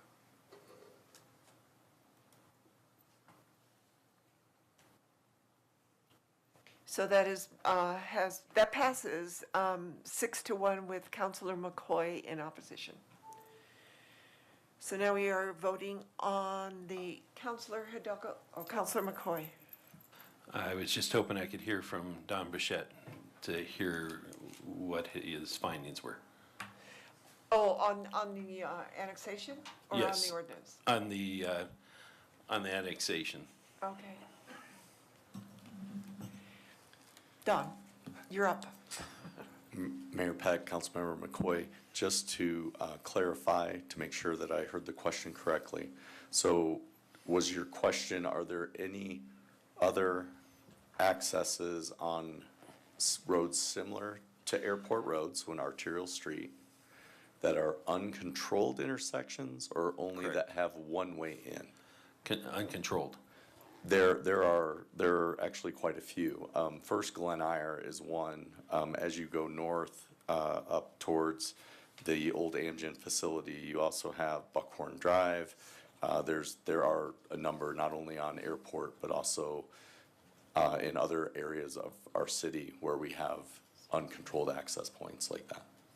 Okay, thank you. And the only thing that I'd add, just to help, if the development across the street were to be annexed in and developed, then we would look at whether or not this intersection would meet warrants for any kind of signals based on the additional traffic from the east if the council were to ever annex that property. Okay, because when I drove out there to make sure that I got a, kind of a view of what the neighborhood was looking at, it seemed like a little different than a Buckhorn Drive sort of situations, because you're coming down there's a hill right there, and I was just concerned about the not kind of having an odd situation opposed to those where they were on a flat surface. You've maybe coming in on a blind, somebody not realizing that there's somebody above on the hill, and thought there would be more accidents in that area because of that. Yeah, another example that I can point to is on Pace Street where East 4th Avenue crosses Pace. That's an uncontrolled intersection coming down the hill with the curve around the irrigation ditch before you hit 3rd Avenue. That's another example of an arterial street where we have an uncontrolled intersection. I'm not a traffic engineer, but I believe that the amount of traffic that's coming out of that subdivision is greater than the numbers that are going to be generated out of this. Okay, thank you very much. You're welcome. Thank you. So Counselor McCoy, I apologize, I saw your light on, but I thought it was to make a second for that motion. Okay. Now, the next one is a bill for an ordinance. It's for the ordinance approving the Westview Acres annexation and concept plan. So if there's anything that we discussed that you don't think fits into this ordinance, this is when you vote on it. So can I have a motion for 2022-57?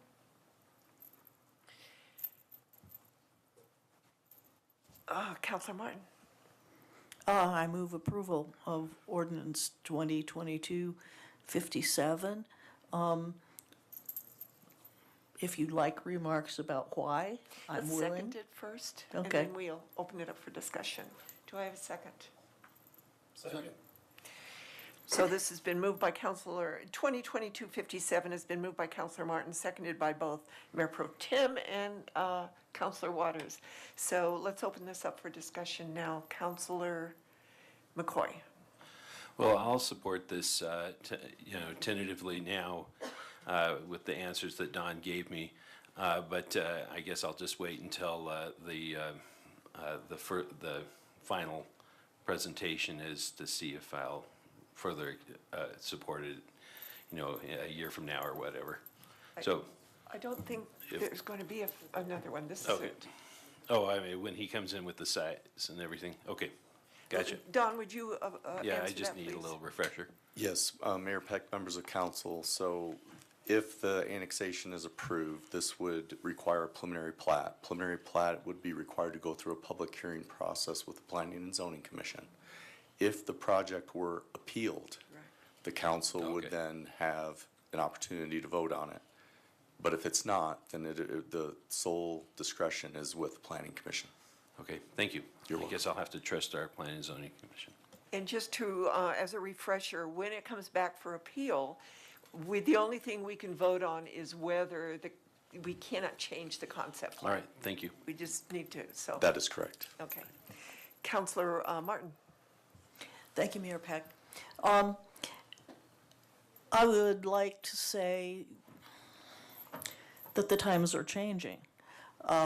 I was very much admiring Mr. Vestal's redesign of the outward-facing layout of the neighborhood to make the larger lots blend in with the smaller lots better in terms of preserving the appearance of the existing homes. My feeling is if your lot is half an acre or bigger, you can put your own buffer in because you've got plenty of room. And I do ask the public to recall that the cost of providing city services to a low-density neighborhood where the city is maintaining a lot of infrastructure per house is much higher than the city's cost of maintaining Mr. Bedstall's subdivision and proposal.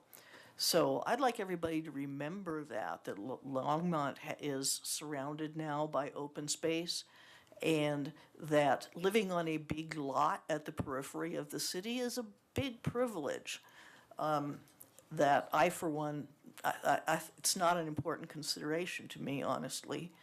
And I also wanted to say that it's not out of nastiness that we turn down invitations to come and meet with you, but because when something is in the development process and the city, the council may have to act in a quasi-judicial manner at the end of the process, it compromises our ability to do that if we get into neighborhood meetings when there's already a concept plan.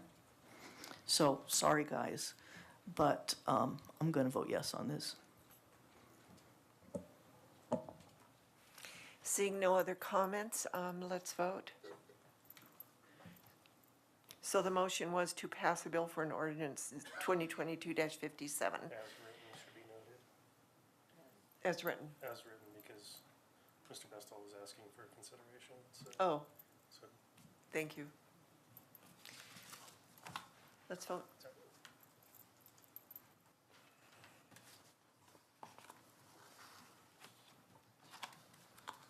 So that carries unanimously. Thank you, everybody. Staff, do we need a bio break for anybody? Okay, that's true.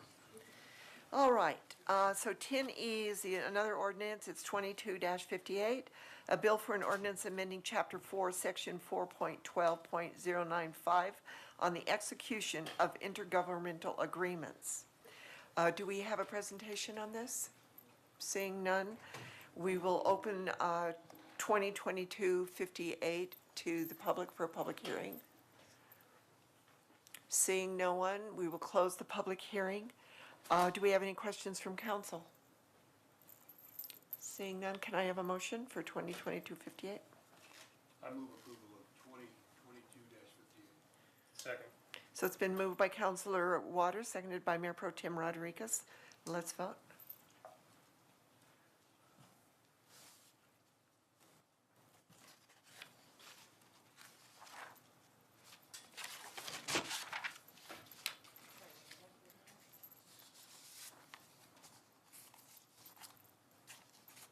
So that carries unanimously. Now, does anybody need a bio break up here? Yes? Okay, so let's take a 5-minute break.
So we need to remove, we're at number 11, items removed from the consent agenda. And we only had E, which you didn't remove, you just explained, so we don't have any items except for Counselor Waters.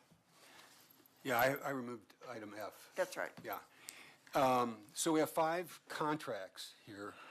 One of them is for administrative purposes. That's the first on that list. It's a $5,000 total, as I recall. I'm not looking at the enclosure. 3 of those contracts have, if you look at the appendix, pretty good metrics for evaluating, for targeting, identifying what they want to achieve, and how they're going to measure, evaluate whether or not they've achieved it. The one that doesn't is and it's not for a lot of money, it's the $30,000 with the Latino Chamber. And I'm supportive of the city contracting with the Latino Chamber. I'm just wondering, Harold, I know this I think would be Joni's item, and I know Joni's not here. She's home ill, and I did chat with Joni about this, but I'm just curious, is there a reason why we would bring that contract with the others when it needs some more work? I'd much rather approve that contract when there are actual metrics. There are none in the section that asks for metrics. So obviously, we work with our partner agencies to try to pull this information together.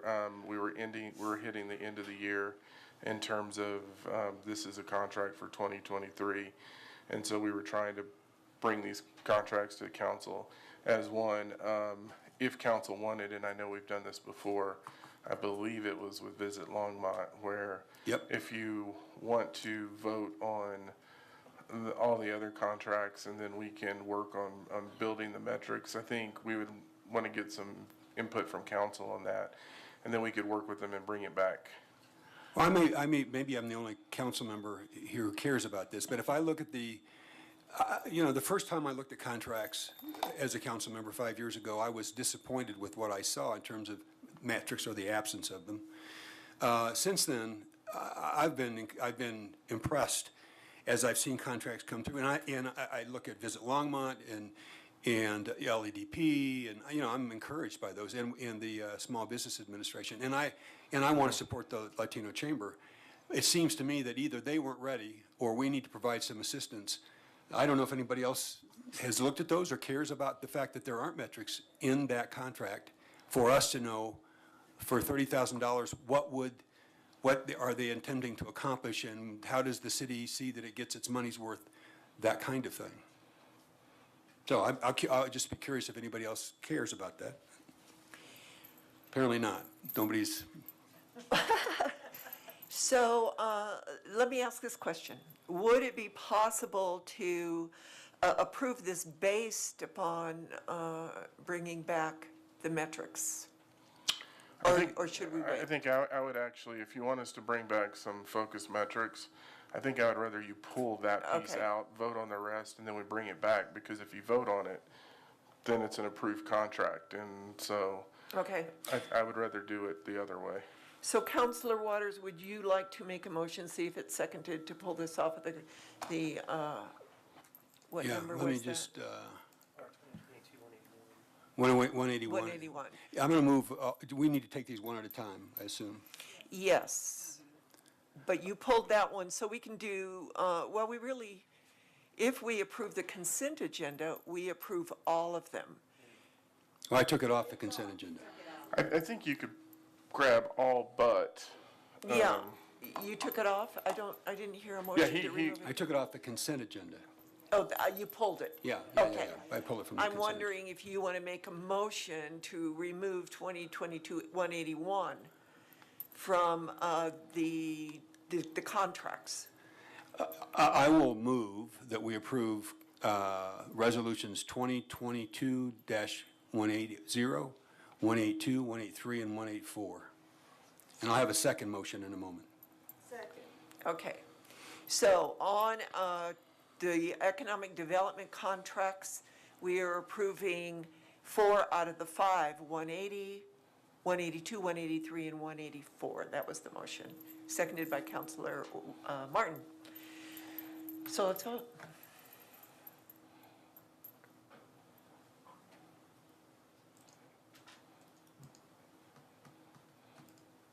And that carries unanimously. Now make a second motion. Okay. I move we encourage the Latino Chamber to work with the city staff so we could get in front of us a contract for the $30,000 for the Latino Chamber that actually includes performance metrics. Okay, so that has been, R 2022-181, which is the contract for the Latino Chamber of Commerce, has been, that's been moved by Councilor Waters, seconded by Councilor McCoy. Let's vote. What? To come be back. returned, to come To be back. returned in a with subsequent- metrics. Yes.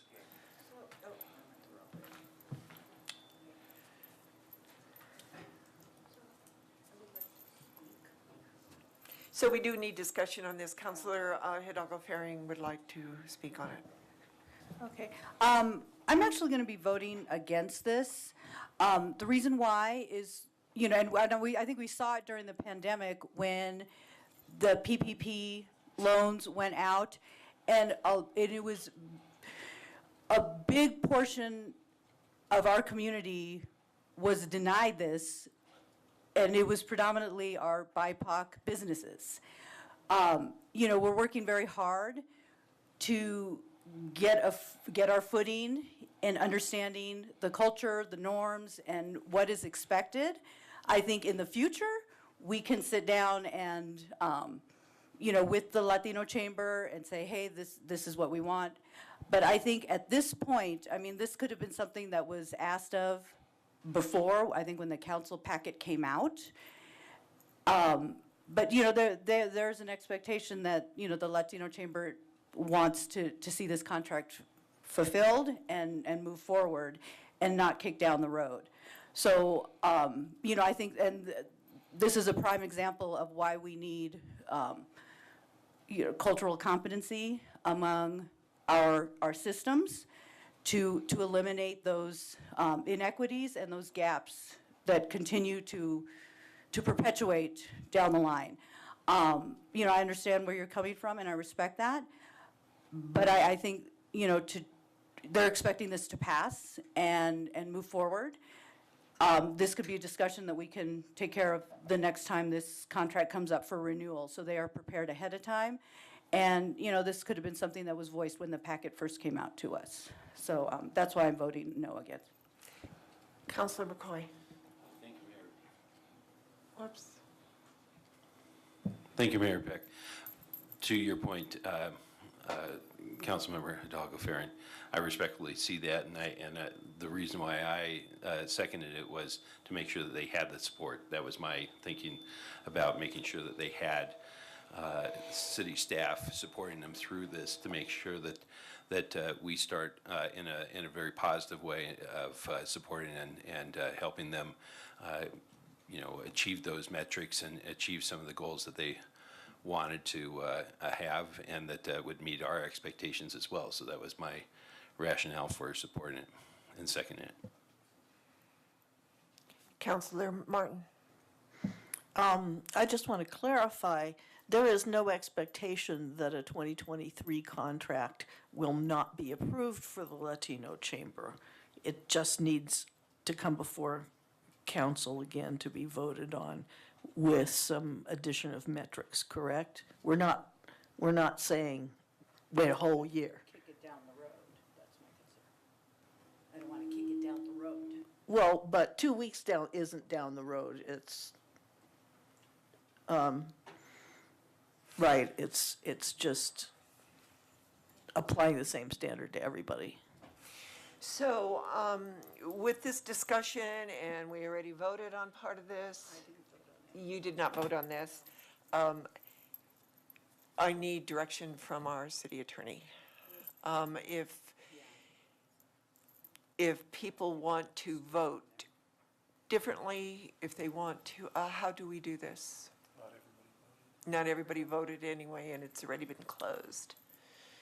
Mayor and council, as I understand it, 4 contracts have been approved. There is a motion that has been seconded on the table awaiting a vote. Latino Chamber work with city staff to include performance metrics and return Okay. back. So, The city clerk said that she would reopen the Okay. vote. Thank you. Harold, You look quizzical. I was going to actually say what Eugene said. I think if you want to give us a date certain to bring it back, I think that's within council's purview to also give us a date certain, so that we will bring it back by no later than. Are you? Darn it. Was, Harold, so I do have a question. So then, were the contracts supposed to be approved by the end of the year?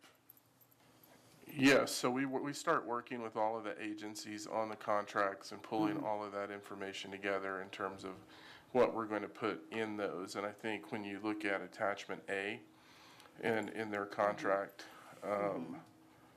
that's, and I wasn't part of this, so I'll have to get with Joni on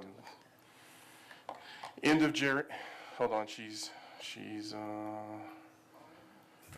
says end of January, early February, and so I wasn't in those contract negotiations. I know when we do it, we talk to folks about here's what we're going to do, here's what we need, and so obviously it's a back and forth in that, but I don't know specifically the details of the conversation.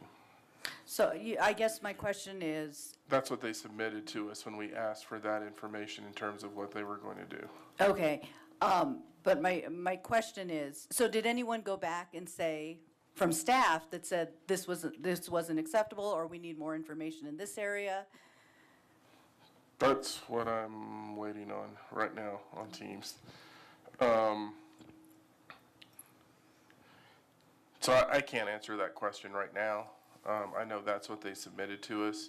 I think that's been historically may have been what's in their contract.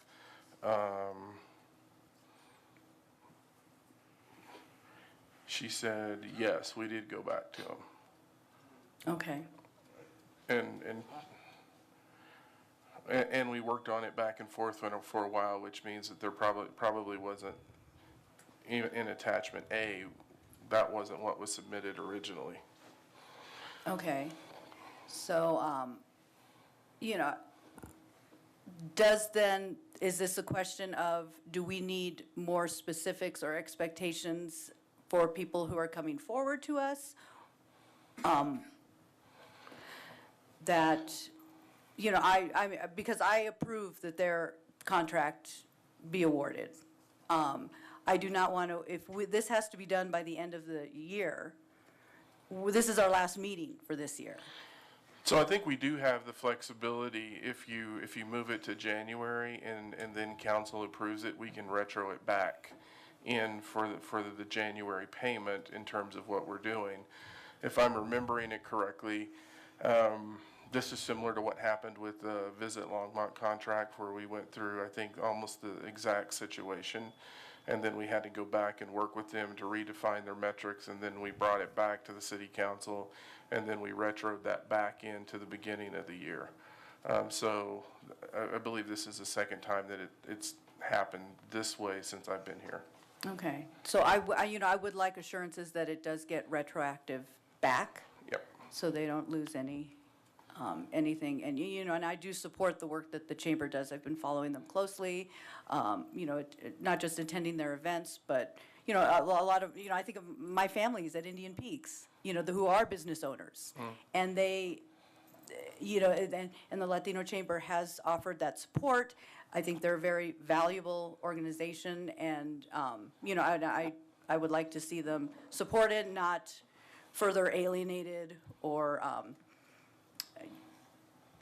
creating that wider gap between the haves and the have-nots, the inequities that have kind of ensued over the years, so. And I think they were working with them toward better metrics, and to give you a sense of, and again, I'm going back to what we dealt with Visit Longmont, is we basically took the feedback that we received, and we said, here's what we need to really do with this. And so when you're saying you're gonna help businesses, how many businesses are you gonna try to help, and how are we going to follow up with that? So it's breaking this down in a little more detail, and we have our strategic integration department, of which Todd is the one that was working with Joni, and Becky's over that, and we'll work with them and make sure that we have the right staff there to help them through this issue, because, and so, yeah, if council approves, I mean, so when we bring it back, if council approves it, yes, it will be back.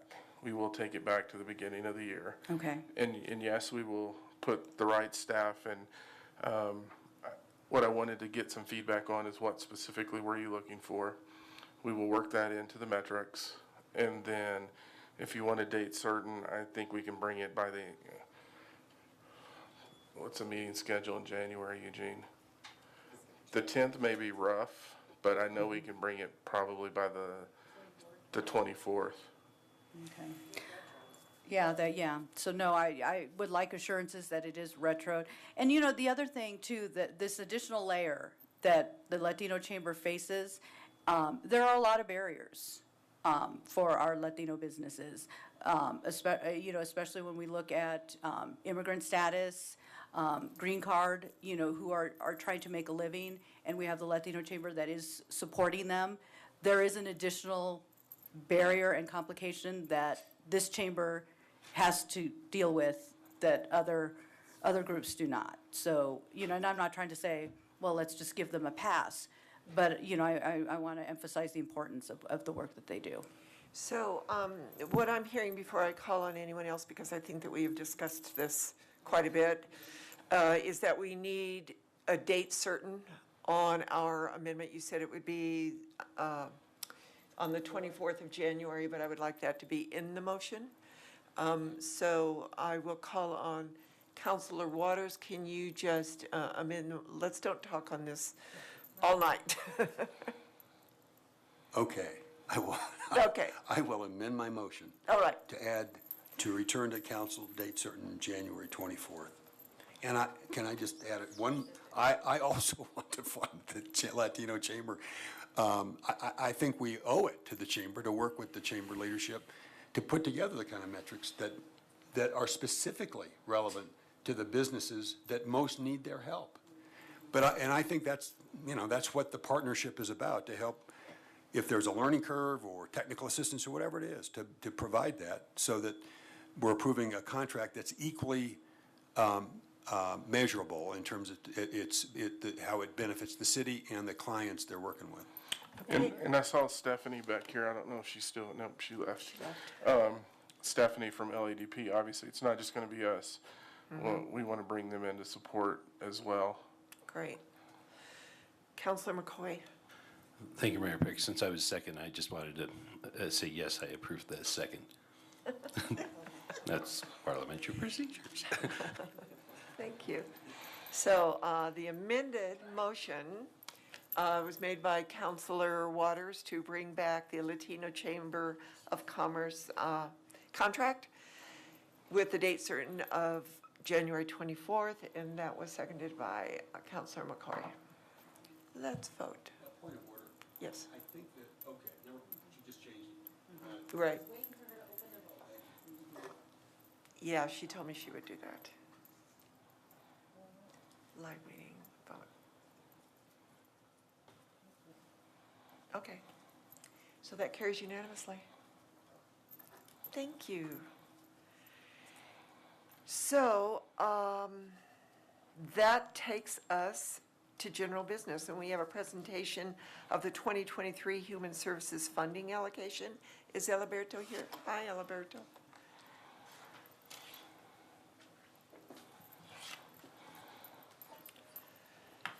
Good evening, Mayor Peck and members of council. Yes, I do have a presentation. Turn it on. Sorry. Sorry. How do you?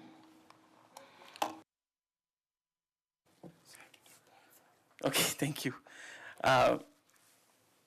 Thank you, Mayor Peck and members of council. Yes, I'll be presenting the 2023 recommendations from the Human Services Advisory Board for the Human Services Funding. And there it is.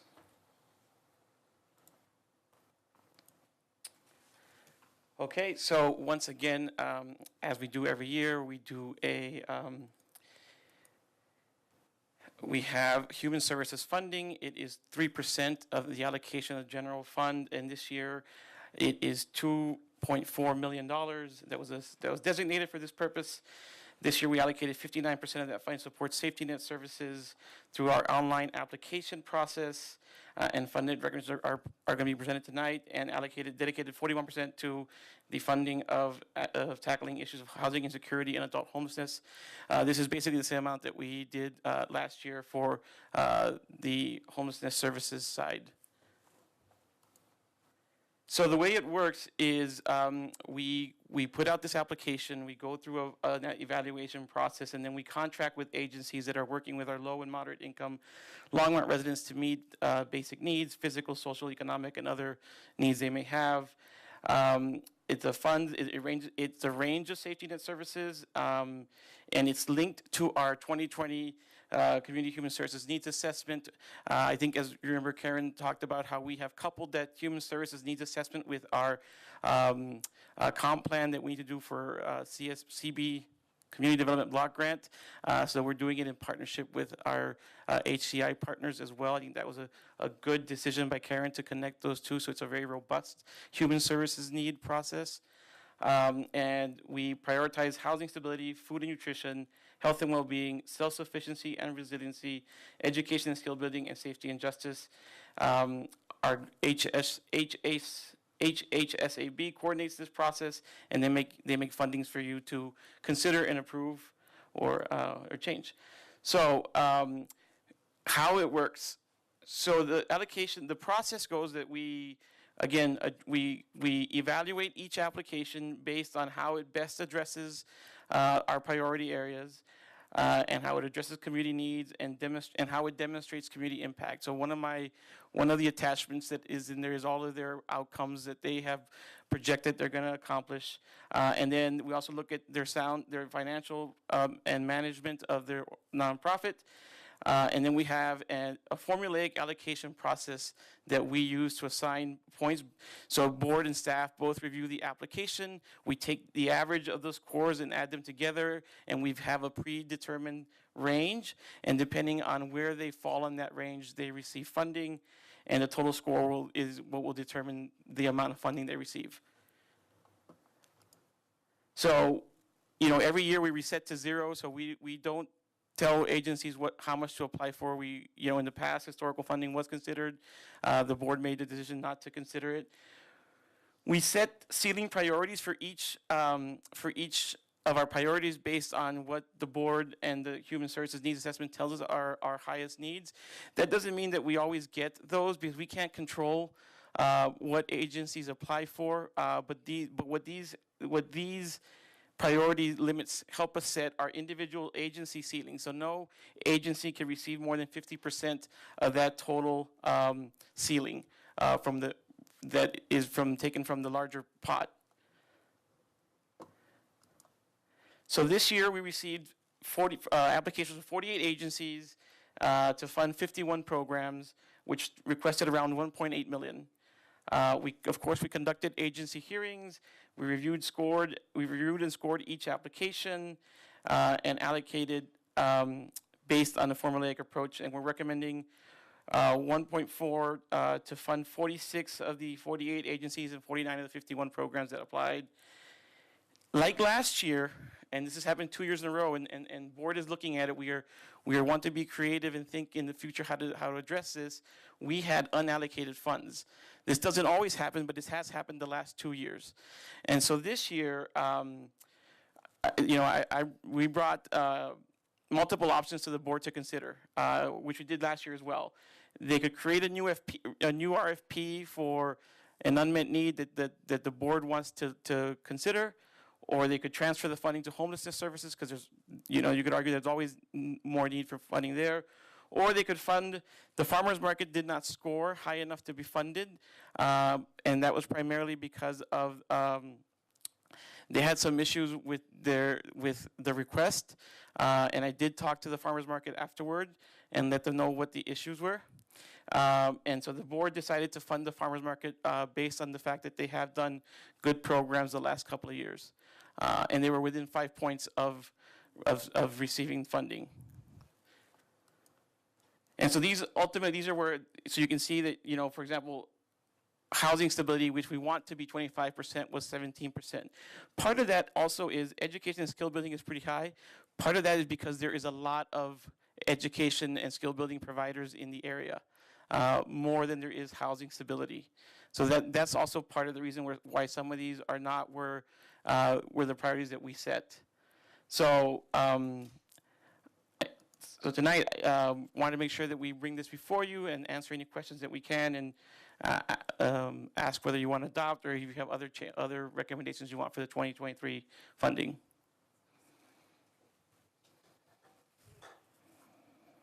Do we have any questions or discussion from council? Councilor Waters. Try to be brief. I'm sorry. First of all, thanks for the work on this, and to the Housing and Human Services Board. I know it's a ton of work, and to put together the criteria and the scoring process, and to review the applications and then to score them. So, and I think you've done a great job.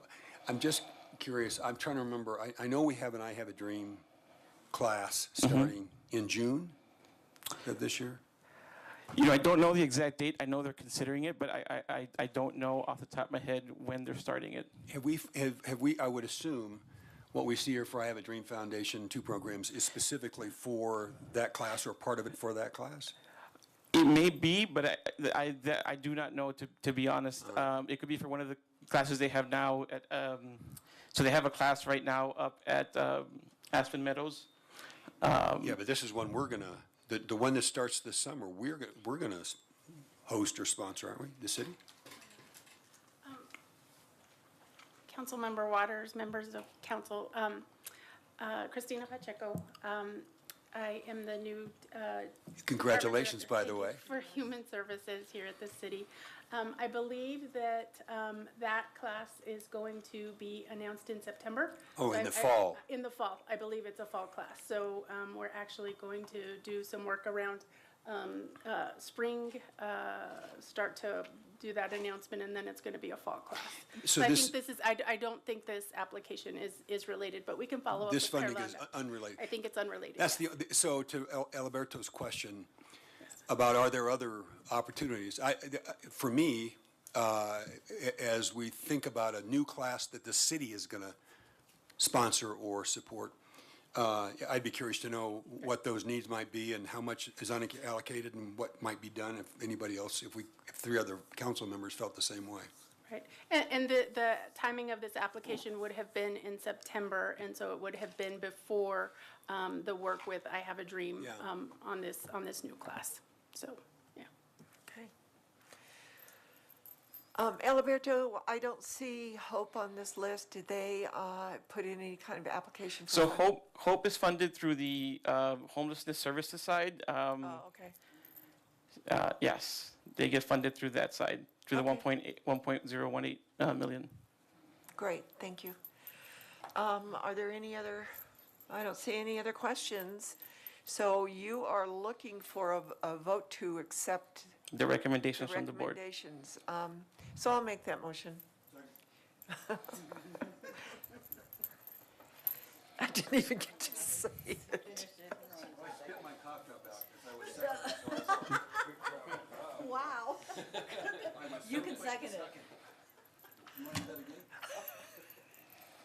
So, I move that we accept the recommendations of the Housing and Human Services Board for funding, and Councilor Waters seconded that. Any discussion? Seeing none, let's vote. Yes. Marcia's a yes. That carries unanimously. Thank you, Alberto. Thank you very and, much. Thanks for all your work you're doing on this, and Christina as well. So we now have B under general business is a resolution of the Longmont City Council approving the schedule of rates and charges for the Vance Brand Municipal Airport. I would like to invite Levi Brown, there he is, to the podium.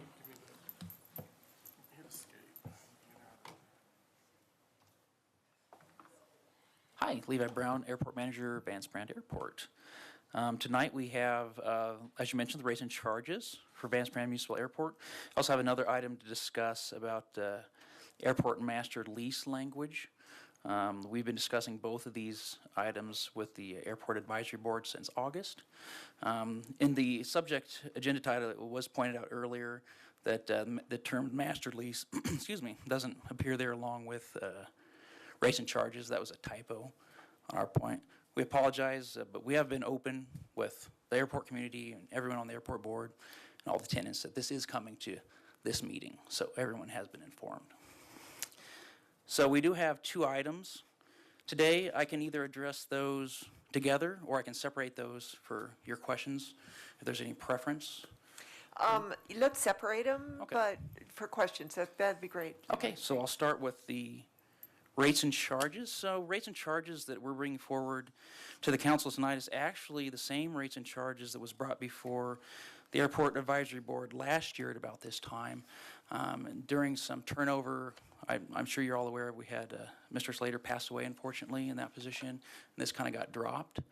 So really, this was just us picking that process back up again, taking it back to the Airport Advisory Board, making sure we got their input on it all, and it's finally coming back to the City Council now.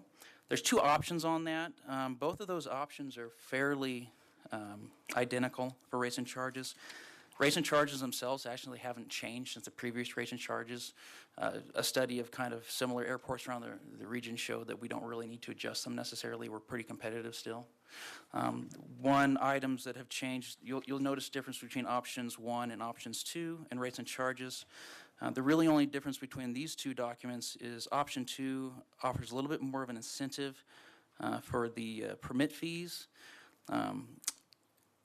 If you take a permit out on a weekly or monthly basis, it's a little more affordable. So we're trying to incentivize people who use the airport a great deal, who have to use that permit fee, to take out longer periods of time instead of doing it on a daily basis, which creates a whole bunch of work on the airport's end. So that's why that's in option 2.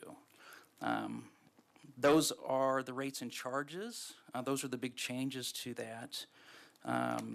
Rates and charges themselves, there wasn't a whole lot of discussion or objections via the tenants or the Airport Advisory Board, so that moved pretty quickly. So that's rates and charges.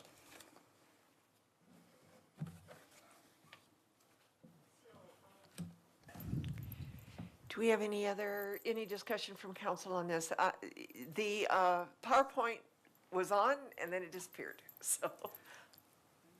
So that PowerPoint's actually for, I think, that Phil was bringing up, is actually for the next issue. For the next issue. Yep. So I saw the 30-year lease on that. That is not this issue, is it? That'll be the master lease language issue. Thank you. So you need approval of these rates and charges? Yes. Okay, I don't see any discussion by council. Can I have a motion for that? So moved.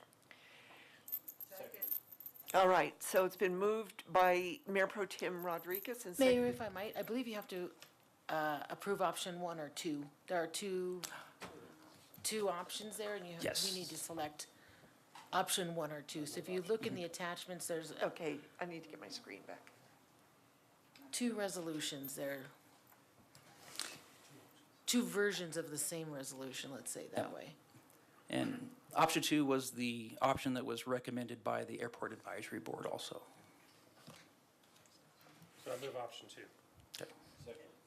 Okay, so Mayor Pro Tem moved option 2 of the rates and charges for Vance Brand Airport, seconded by Councilor McCoy. Discussion, Councilor Waters. Is there a resolution number that would go with this? It's Resolution 2022-186 is this item. That, So in and my in your material- packet, you have 2 options. You see resolution with option 1 I or didn't, option I 2. didn't see, I don't think I saw a number on either resolution. I'll go back and look. On B, this 12, item, 12B. No, I'm looking at 12B. yes, yeah, has the resolution number there. Okay. Thank you. So it was Resolution 2022-186, option 2. Let's vote.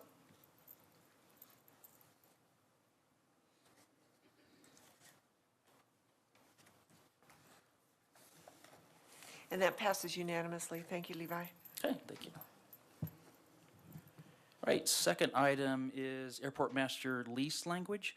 So during review of our airport leases, it was kind of discovered that they weren't necessarily in accordance with FAA grant assurances. Phil, did we have that first slide for that, maybe? So there were some comments made earlier about what the FAA does and does not allow in grant assurances. So this is straight out of the Airport Compliance Manual, FAA Order 5190.6B, as you can see there. Kind of skipping forward to the highlighted areas. They say leases that exceed 50 years may be considered disposal of the property, and FAA offices should not consent to proposed lease terms that exceed 50 years. Further comment that I got directly from the FAA from Mr. Mike Matz, who would be the individual in charge of assessing our leases, said that yes, indeed, he would require any lease term and the addition of an option to renew as the full lease term period. So anything over 50 years would be a violation of grant assurances.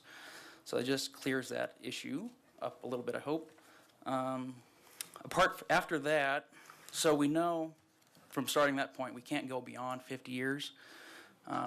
It's the position of the airport that we don't really need to be starting our base lease, airports for leases to be 50 years. And we have that next slide, Phil. So we did a little survey of the local area, made some phone calls. In fact, I just triple checked with Broomfield tonight to make sure that this data was absolutely correct with them. So the most comparable lease to what we would want to have would be Greeley. So I'll start with Longmont. What we're proposing to move forward with our new leases is a 30-year base. So that's kind of what I've been informed was prior to my arrival here, that's something that the tenants fought for to get a 30-year lease. The reason behind that being that when you go to a bank, having a 30-year lease is easier to get a loan that way. We'd like to do a 30-year base term lease without an option to renew, and then add to our current leases also the first right of refusal. Currently, there is no provision in the airport leases for first right of refusal or any reversionary clauses. First right of refusal would mean that when the owner of the hangar on the city's leased land decides to sell their hangar, the airport gets kind of first dibs on it. So if we have a new FBO we want to build, there's some development that the city really wants to do, we have the option, potentially, to acquire land so we can do that. Right now, we don't really have an option. Reversionary, as you'll see in some of these other lease agreements around the area that I'm going to talk about, is after a certain period of time, that property goes to the city itself. So for example, in Broomfield, you get a 30-year lease, you get a potential 10-year option to renew, and at the end of that lease, the city gets the hangar back, or whatever structure was built on that. So for local area, Greeley is the most comparable to us. They have a 20-year lease with 2 5-year options to renew, and then they require, or they have a right of first refusal in their leases. So our lease would be a little more generous than that. We would be giving people 30 years instead of 20 years. The other airports around the area, Broomfield, Fort Collins, and then Leadville, I just threw in there because they just happen to be going through their lease stuff right now, and were asking questions of me. Broomfield has a 30-year lease with 10-year option to renew and reversionary. Fort Collins has 25-year lease with 2 5-year options to renew and then reversionary. And then Leadville has 25-year base term. They're still deciding on any options to renew, and they're going to also make theirs reversionary. So this just kind of slides up here to give you some perspective of where other airports are at in the region and kind of where we're positioning ourselves. So we're positioning ourselves at 30 years to be desirable to people so they can come here and they can get loans easily without having to have letters from me to the bank saying, yeah, it's only a 20-year lease, but really it's going to be a 30 because I got 2 5-year options to renew or something like that. We could make that work. This would make it much simpler.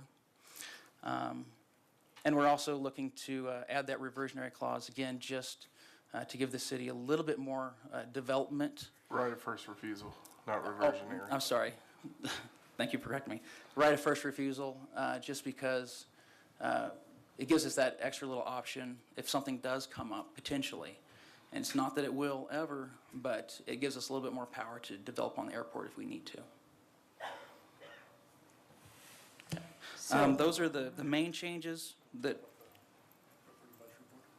Yeah, those are the main changes that we're recommending. This has been back and forth between the Airport Advisory Board for about 4 or 5 months now. So there's been much discussion about it.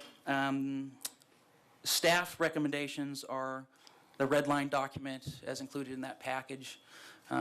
The Airport Advisory Board has also made their own recommendations. They include in section 2.2 shortening the election period from 30 days to 7 days. Our position was this was just a little bit too short a period of time for us to actually get stuff done within the city's scope of work. That's just for the first right of refusal. Yes, for the first right of refusal. Thank you.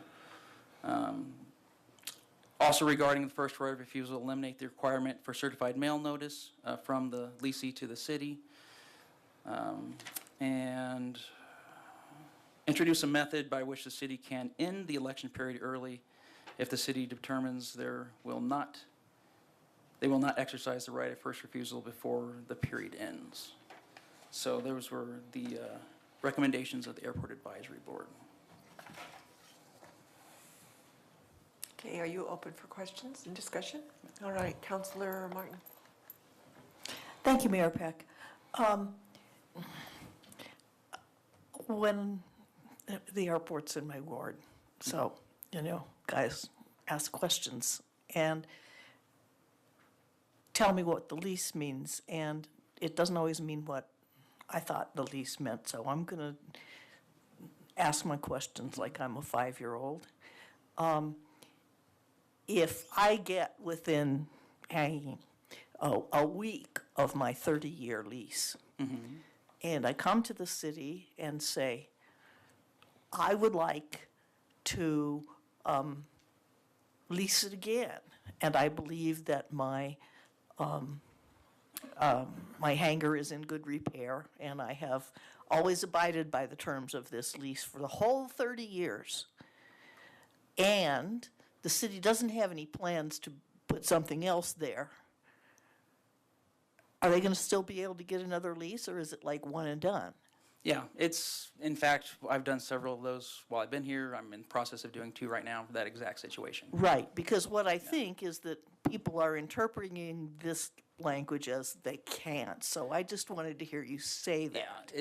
Yeah, that is kind of something we've been battling at the Airport Advisory Board meetings. There's kind of seems to be this idea that the city's trying to take over all of the land once, it's been leased once. No, it's just a provision in a contract. This is standard across the industry. Right. That allows, if we want to do some development, a little bit more control over the city's own land. Right, and suppose that we had an option, suppose that it said 30 years with a 10-year option, so that the total optionable period of time was the same as it used to be. Yeah. Do I get any more rights with that option than I got by simply asking for a new lease?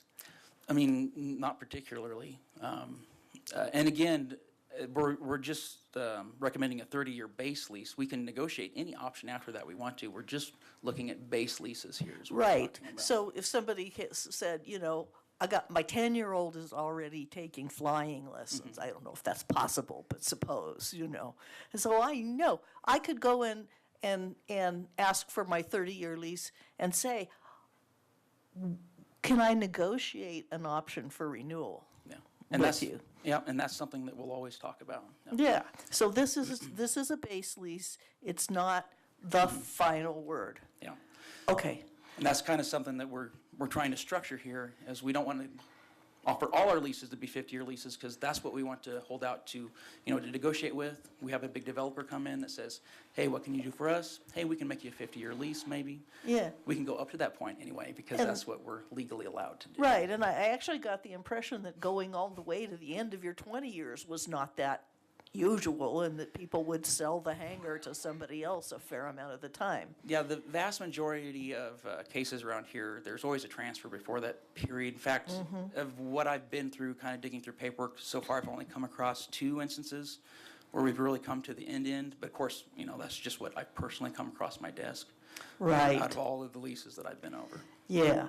So in this really, really hypothetical case where the city wants to consider acquiring the hangar, as opposed to offering a new lease either to some other lessee or to the original lessee, which would mean that the city did have a plan. It doesn't, I know for a fact, it doesn't have any right now, but supposing they did.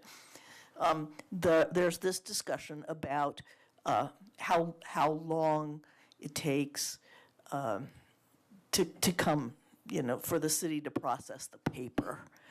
And, I like to advocate for the pilots, honestly.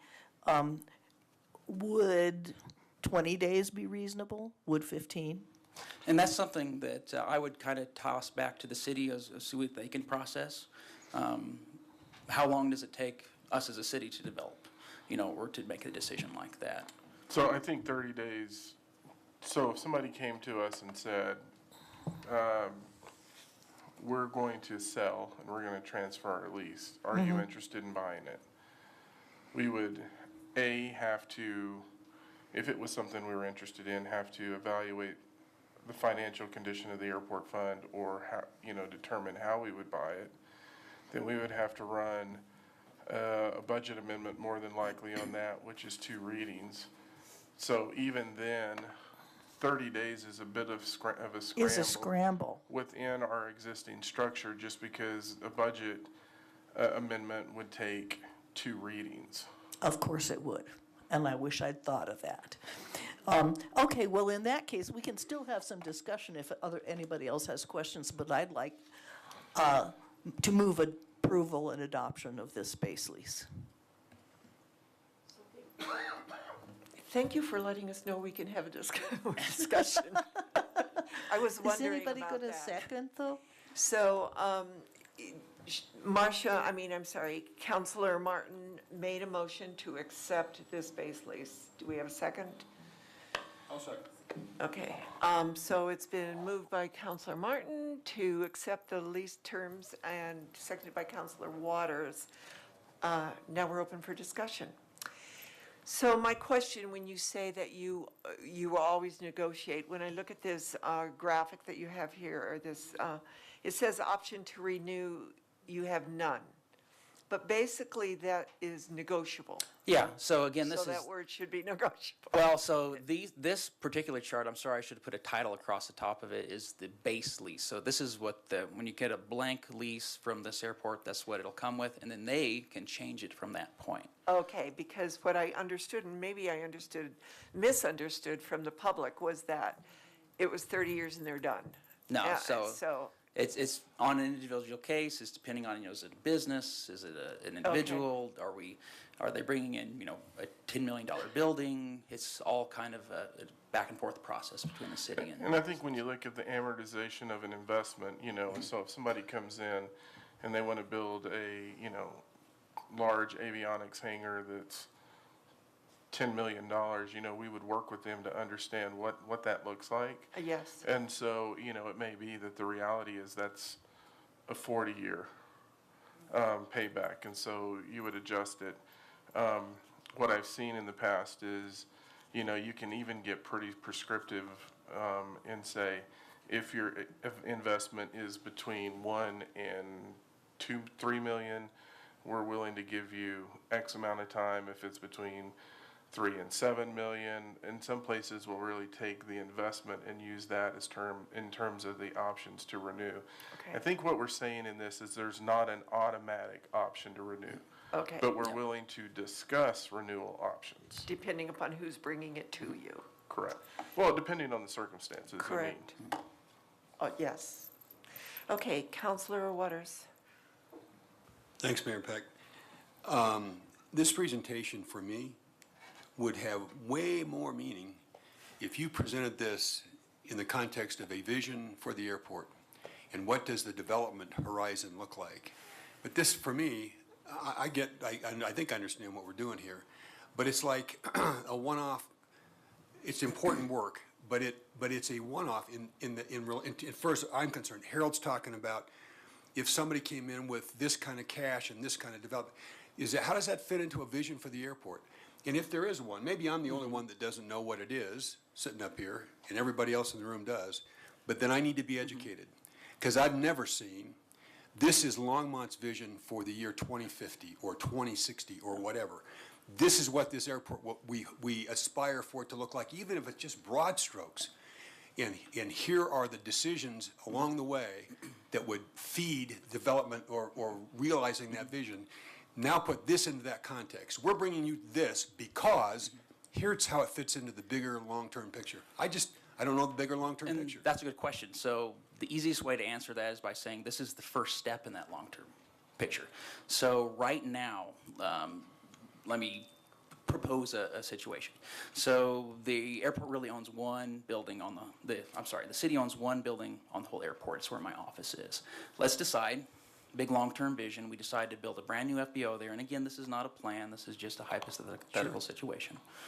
We want to acquire hangars 1 and 1B right next to that so we can build a brand new FBO. Right now, the city has pretty much no options to do that. So there was just a brand new lease signed down there, so we have to wait 30 years before any plan like that could ever exist. And at that point, at the end of the 30 years, the city would just essentially have to let the lease expire. So that land's going to become less valuable because if the city wants that, they can't sell their hangar because no one's going to buy a hangar on land that the city's going to take back. So we're trying to add first right of refusal. So as again, the vast majority of hangars at the airport change hands on a pretty regular basis. Yeah. We approve a lot of those. So now, when that sells, instead of it going to another individual, we're going to pay that person fair market value for their hangar so we can then take it and build our big FBO. So what it's really about is allowing us to have dreams like that and plan at the airport. So when you say dreams like that, I'm not certain what the dream is. And if this is a first step in a direction, I don't know the direction, right? It would be more meaningful for you to say, here's a step in this direction, as opposed to here's a step in some direction that we're going to figure out later what the direction is. At least that's what it sounds like to me. So I'll go ahead and jump in. So I think you have two different issues there. So let's talk about the south side of the airport in terms of the ALP and what we looked at. And so if council will remember, we adopted the rates for the day rates and that piece. And we talked about what we need to develop on the south side. And the first thing we had to do with the ALP that we talked about and what we need to do is come back to you all with here's what this said, because the work that we've been doing on the south side has really been focused on getting utilities in on that location. And so they're finished or about to finish? They just finished the sewer. So they just finished in terms of getting in the water and the sewer, and then so what we have in the ALP on the south side, really today, that's where we have to focus, because on the north side, there's such an entanglement in terms of the leases that we're talking about, that it's really hard to do any true development on the north side, but we need to bring that back to you all. Yeah. So we can go, here's what it looks like here on the north side, here are the issues. So as I'm listening, what I'm interpreting what you're saying, Harold, is you're going to bring back the because, right? We're doing this on the south side because, not just because of the entanglements, but because that is a step towards an end game, right? Correct. Oh, and by the way, we're dealing with lease agreements because, in this way, because here's where it gets us in terms of an end game. I just don't know what the end game is. I've been on this council 5 years. I've raised a question a number of times. 5 years later, I still don't know what the end game is. Well, and so I think when we talk about the airport, there are limiting factors on there. So when we talk about the revenue picture and what we're generating, and I know there were a lot of conversations in budget about how much are we giving, what are we doing, and depending on the perspective of the individual, sometimes staff and council was criticized because we were giving the airport a break, and other times we weren't giving them enough. So let's, when we talk about the capital improvements, we reduced the ATF, the automatic transfer fee, from the airport to the general fund based on the services, and we did that so we could build more of a capital budget to really do work like the water and wastewater line. The reason we had to do that is because all we have are land leases out there.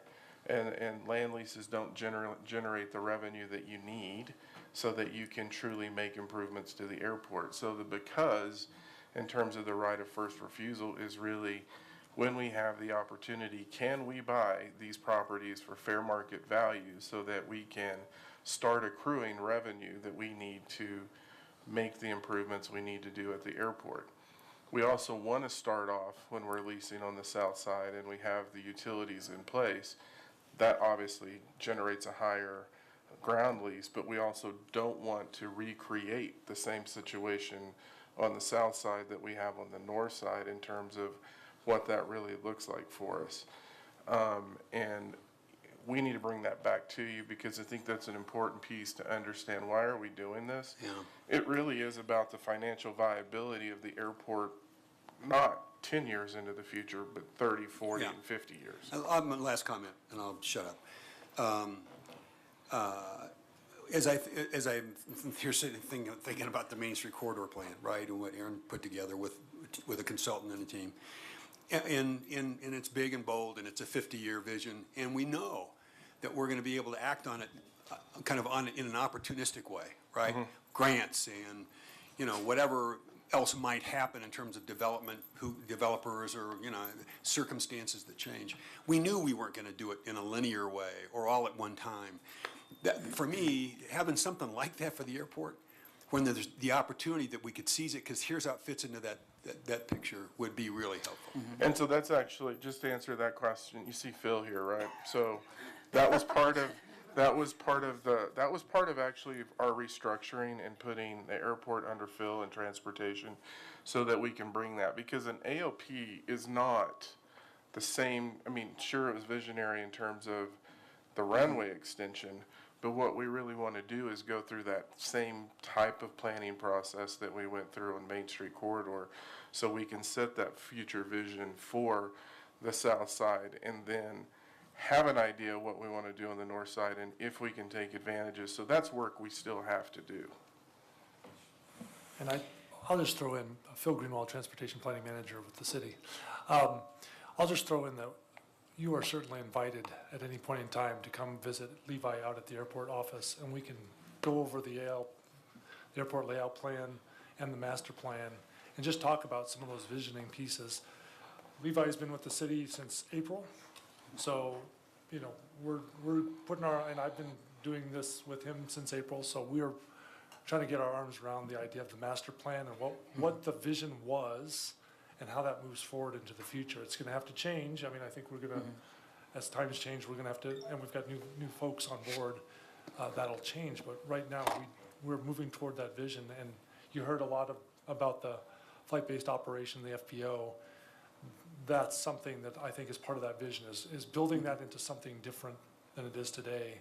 A small building, with couches from the 1970s. So we want to get that to be something a little bit better than it is right now. So those are some of the visions, but we're happy to have folks come out. Please let us know if anybody would like to come out there and take a look. We love to do tours, so thank you. And I think, for us, the airport is an enterprise fund. And I think that's an important concept because an enterprise fund, we have to operate as its own entity. And so obviously, council's made decisions in terms of reducing ATF, but when we look at our enterprise funds, just like we look at water and wastewater and electric, I mean, we also have to really figure out what the long-term financial viability of that business unit is. And so we know these are hard conversations, but it is its own enterprise fund. And we have to think about what is that future financial condition and how can we ensure that we have the revenue we need to once we figure it out, actually be able to act on things. And I think, you can't live off of grants alone on this stuff because they all have matches. And we've gotten money recently, but we have to have the match, and we've really had to dig to figure out matches on some of these grants that we've had. So, Councilor Hidalgo-Faring. See if I remember my question. I'm going to bring it back to the individual and the impact on the individuals. So, referring back to this chart, and, and the mayor had expressed concerns as well. And you had expressed, you had said that it's negotiable, the renewal is negotiable. Are there cases where you would not? I mean, because, for the person impacted, there has to be assurances that, okay, well, they don't like me, so they're not going to renew it. It sounds very subjective. And so I would like to know what would be a case where you would not renew. Or, if somebody came up and said, I want to extend this, or I want to Pretty much the set a new only, lease. pretty much the only situation I can think of is if, Phil and I, and we already have this vision, and it's been approved, and it's been vetted, that the city has this plan for the land instead. And that's pretty much the only case I can think of. And of course, it's going to be something that, drives the airport forward. It's, of course, going to be aeronautical use. It's not like there's going to be shopping malls put on, people's hangars and stuff like that. I mean, that's pretty much the only situation. And I think that would fall under the right of first refusal because you would still have to compensate them. I think in terms of not violating the tenants in the lease, violating FAA regulations. So if you have a lease and you say it's for aviation-related uses, but you have a business in there, Okay. if somebody came to us and said, we don't want to sell it or sublease it, we just want a new lease, I think at the end of the day, if they were a good tenant, then, that's a different conversation. In terms if there was another plan, what we would potentially do is go, oh, we want to buy it from you. Because Okay. even in the right of first refusal, you're still buying it at fair market value. Okay. And if they go, no, we don't want to sell it, then you lease that. But I think it would really be violations of lease, failure to pay. And typically in most of those cases, we're actually going to move. And we're talking about this now, we're actually going to move to deal with those issues sooner rather than later, so you don't let problems continue to develop on you. Sure. Okay. No, thanks. And I don't know a lot about, aviation. I would love to take a tour to learn more, definitely. But, I guess for me, I want to make sure that the people involved, these players, are not kind of left on the wayside, that is taken into consideration. I mean, we have a vision, but how many people are going to be hurt in the process? And maybe we need to reevaluate that piece as well. So, I'm more on the individual, looking at that. So I think, it's a good mix, and we have a good conversation, so I appreciate that. So I just want to say to, support staff in the plan is that on 2017, when I was on council, I remember talking to both Harold and David about that infrastructure. And when are we going to put the infrastructure in? But then the airport just had so many issues for the last 5 years that it seems like we were always in some kind of appeal there wasn't time to work on that. But we are at a point now where we can do it. So I thank you, Levi. Councilor Martin, you've already spoken on this. Can be blunt because we have a lot more on our agenda. Thank you, Mayor Peck. I will be quick. Okay. I did want to address Councilmember Waters' issue a little bit because things really have changed since I was on the Airport Advisory Board in 2018 and 2019. We have an activist advisory board. We have a much more active airport manager. We have a more focused chain of command. And we also have within the community organizations such as the EDP that are very much more focused on the economic development of the airport. So this is the year, 2023 is going to be the year for a serious plan, and I trust both of you gentlemen sitting up there to see that that happens. But the other thing that happened is that, that we had this old lease, and it needed to change to 30 years, and we needed a new lease, and so it was time. So it's not so much that we've got the cart before the horse, but that we, sometimes you just have to do things. And so I don't consider this a symptom of being disorganized. It's just doing the needful, and I'm glad you did. Thank you. So we have a motion on the table to approve your, what do you call that, rate? Base rates. Base lease. So let's vote.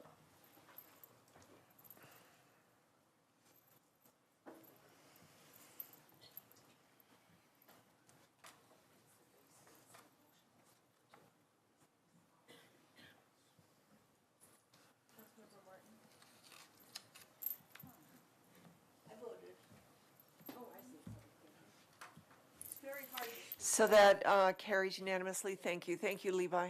Thank you. The next thing on our general business is the City of Longmont's Advisory Board and Commission appointments. Don Quintana will help us out with that.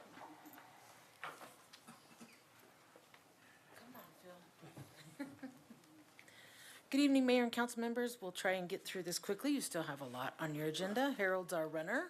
These are your advisory board appointments for end of year. So we'll go through one by one. The Airport Advisory Board has 3 vacant seats and 2 applicants. One of those is a current board member, Harrison Earl, and then the other applicant, Steve Shook. You have 2 regular member terms ending December 31st, 2025, and 1 unexpired for December 2024. We did not make ballots for you for this one because there are fewer applicants than vacancies.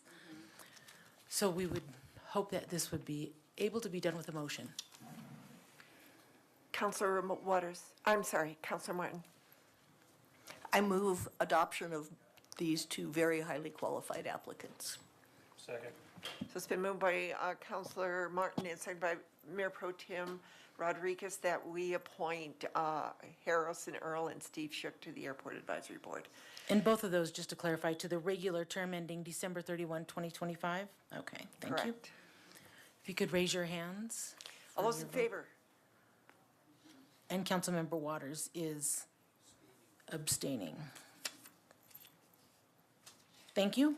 Art and Public Places had 1 vacancy, no application, so we'll do nothing with that one. The Board of Adjustment and Appeals had 3 vacancies, no applicants, so we will do nothing with that one. The next one is Callahan. You do have a ballot for this one. There were 6 applicants, and you have 4 seats, 3 regular member terms ending in December 31, 2025, and then 1 unexpired seat ending in 2024. So my thought was if we did a ballot for the 3 regular member terms and then handled the unexpired person via motion.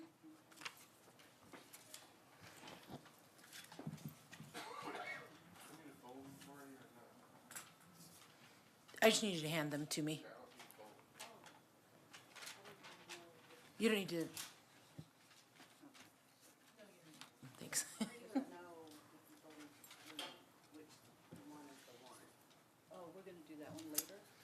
Right, if you vote for, on the ballot, if you please vote for the 3 regular member term, for your 3 people that you prefer for that, for those. 3 open terms, you can vote for 3. And then we'll take this other vacant seat, the other vacant term by motion, the unexpired term, if that makes sense. We'll see how that works out. That's my thought.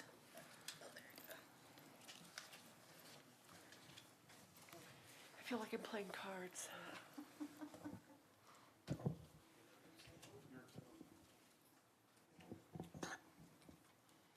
Thank you, Harold. Okay. All right, so Hidalgo Faring is for Hastings, Martini, and Shea. Rodriguez for Hastings, McCoy, and Shea. Peck for Martini, McCoy, and Shea. Waters for Martini, McCoy, and...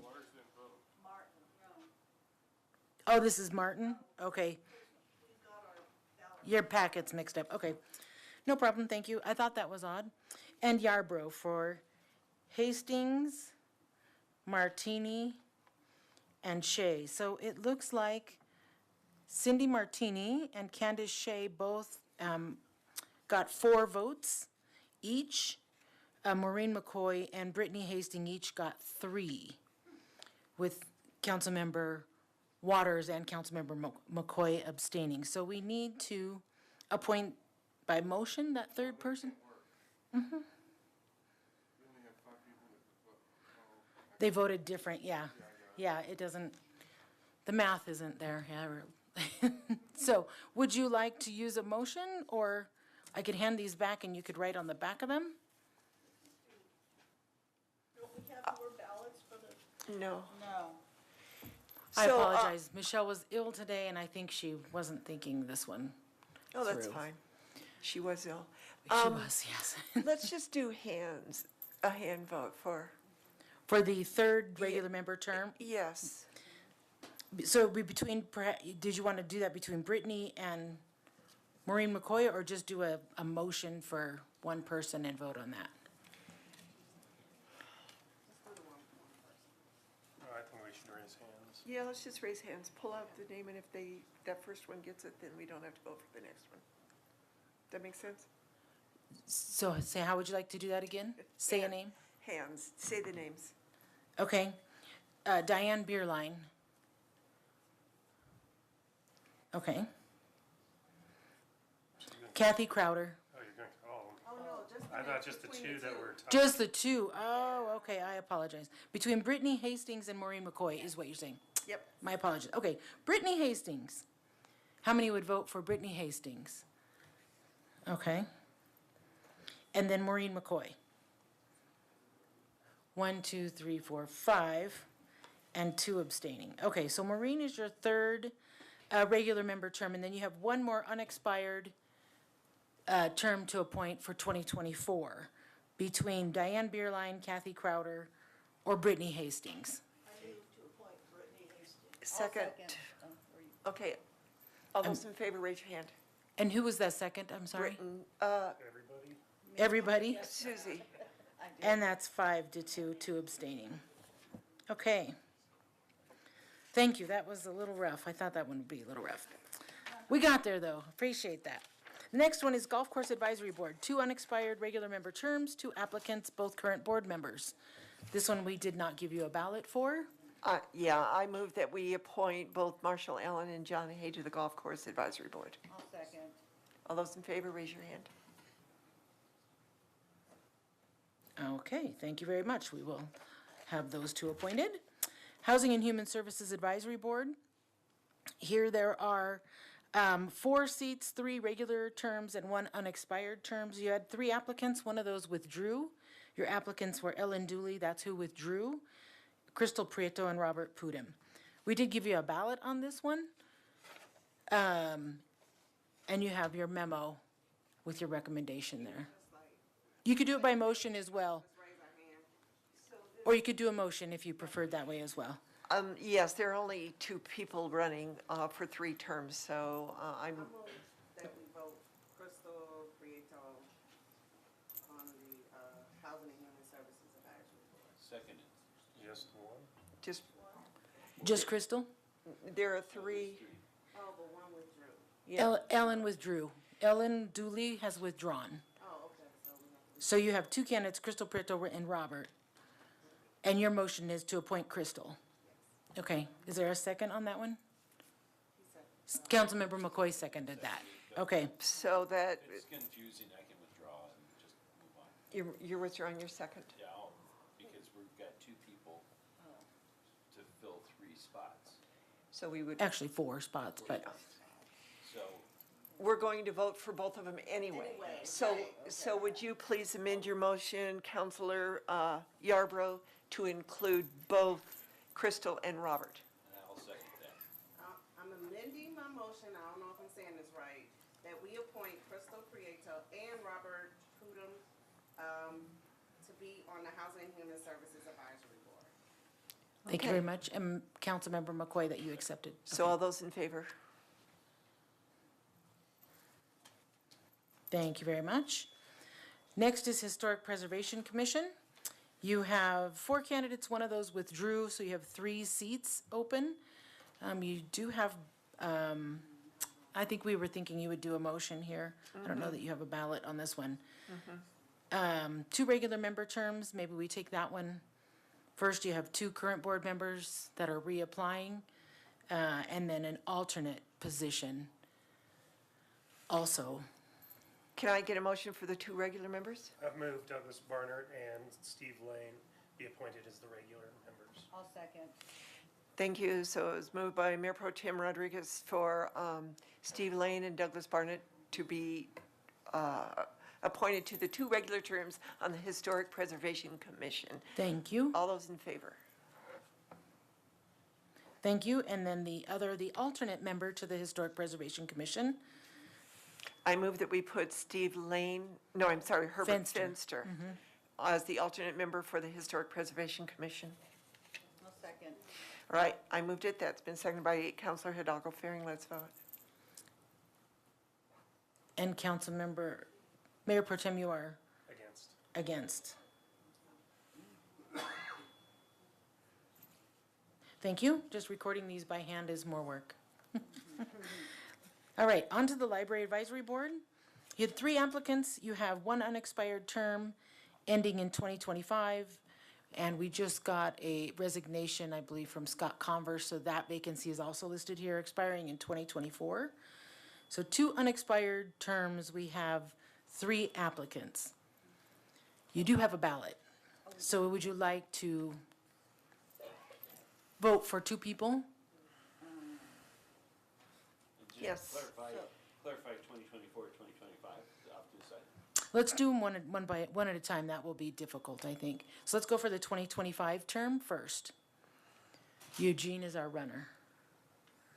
We only have one ballot. So can we put, as Councilor McCoy suggested, vote for both and put 24 and 25 after their name? Because we only have 1 ballot, and then you could, Yeah, except then we might not elect anybody because we would succeed. Yeah. Good point. Why don't, how about you read the names off and we raise hands? Okay. For the longer unexpired term ending 2025, your 3 applicants, I'll just name all 3 and then I'll name them. Patricia Hetherington, Rihanna Hrushka, not sure if I pronounced that right, and Jamie Quirk. So for the unexpired June 30th, 2025, who would vote in favor for Patricia Hetherington? Okay. For Rihanna Hruska?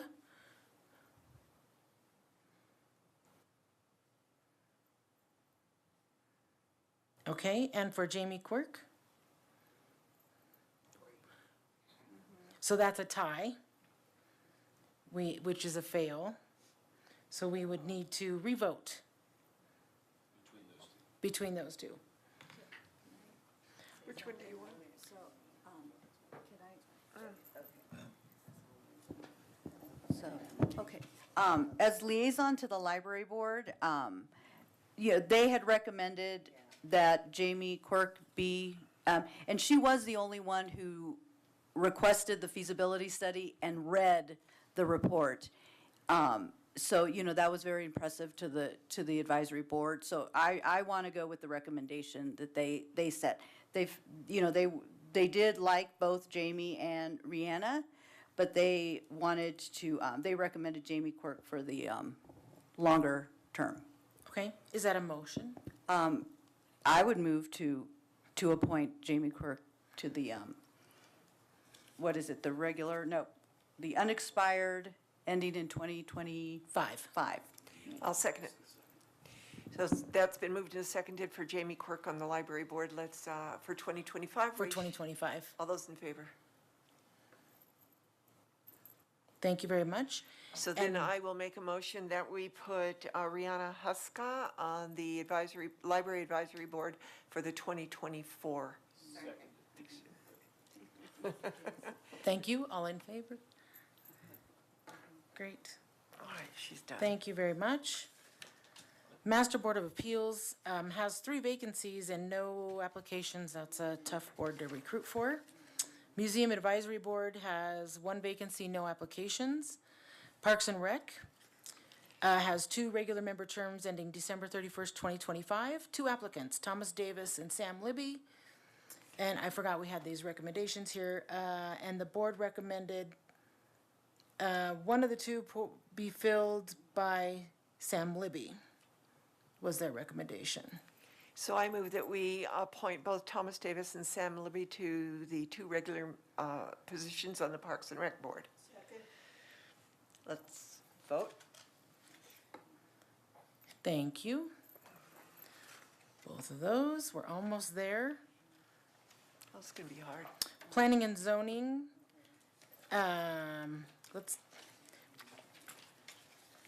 you do have a couple ballots for this one. Yes. There is just a small typo on your ballot. Both of the regular member terms and your ballot says in 2025. They're both 2027 because these are 5-year terms on P and Z. Just wanted to make sure you knew that. So if you'd use one ballot, please to vote for two people, 2 spots, regular member terms ending December 2027.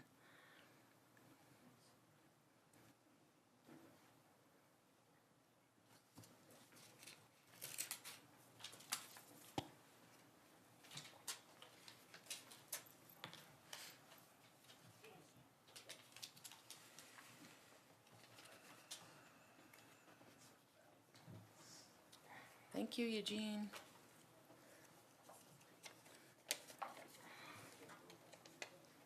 All right, Yarborough, Lucaci and Popkin.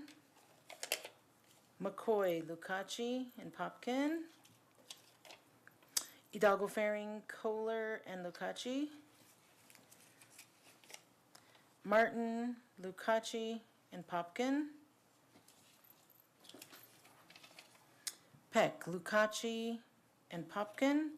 And Rodriguez, Lucaci and Popkin. So Anna Lucaci, Matthew Popkin will be your 2 regular member terms ending 2027. Then we have 3 alternate seats. If you'd vote for 3 people on your next ballot for those alternate seats.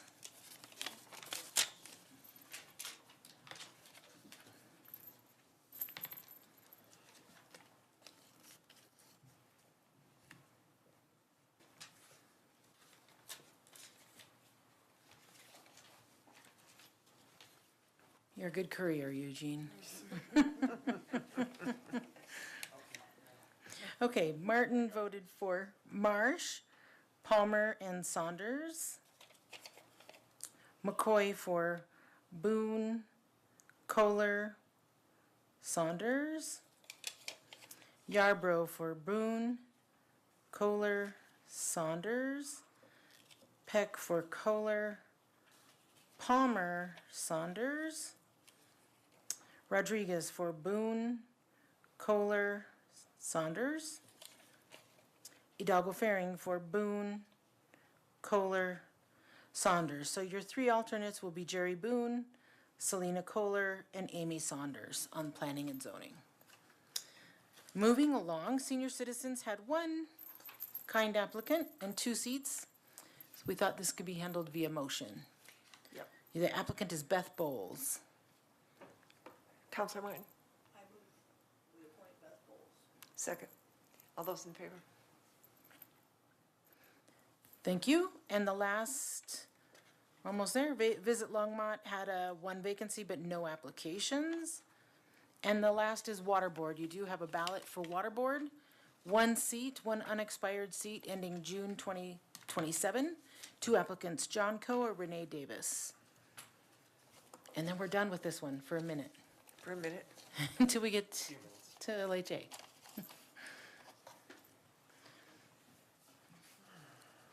Thank you. All right, Martin, Davis, Rodriguez, Davis, Peck, Davis, Hidalgo Faring, Davis, McCoy, Davis, Yarbrough, Davis. So Renee Davis will be appointed to the Water Board. Thank you very much.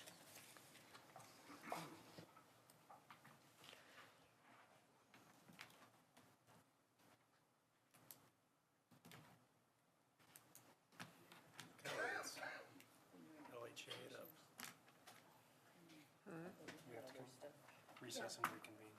Sorry, Mayor, now we have to Oh, recess as a board, as the You're housing right. authority, and then we can keep going. okay, can I have a motion?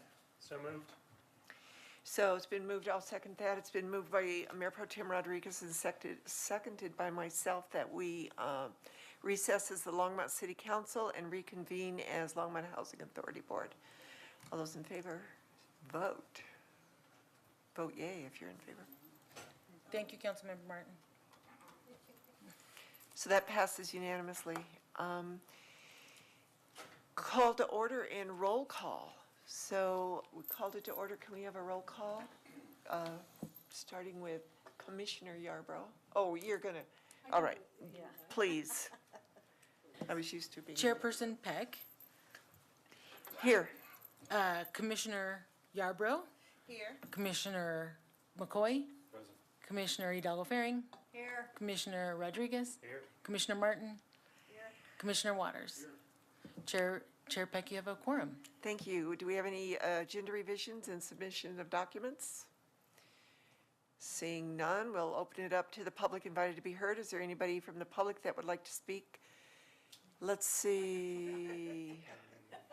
Seeing none anywhere, I will close public invited to be heard.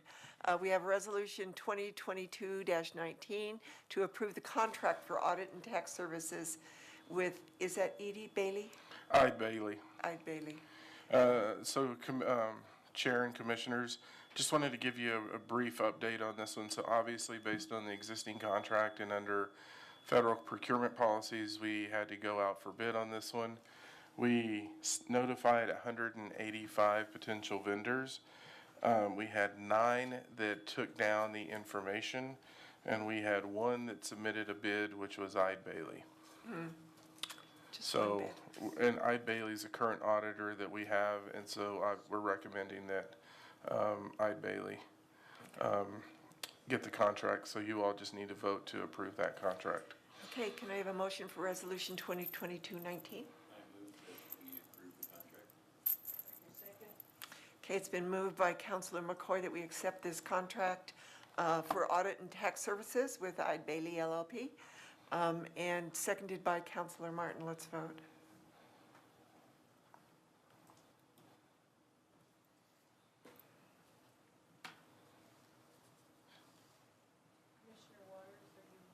I have a question. Oh, Thanks, Madam Chair. I Bailey's been doing this for a while. Do you recall, do you know off the top of your head how many years they've done the audit? Lisa, or no, not Lisa. Kendra, do you want to come on up?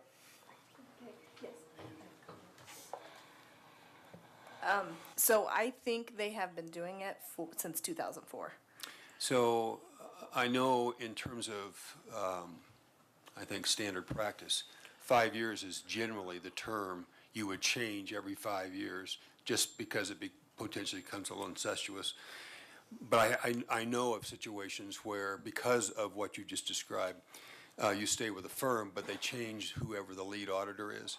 Is there, how long have we had the same lead auditor? And has there been any conversation about making certain we get fresh eyes from Ide Bailey?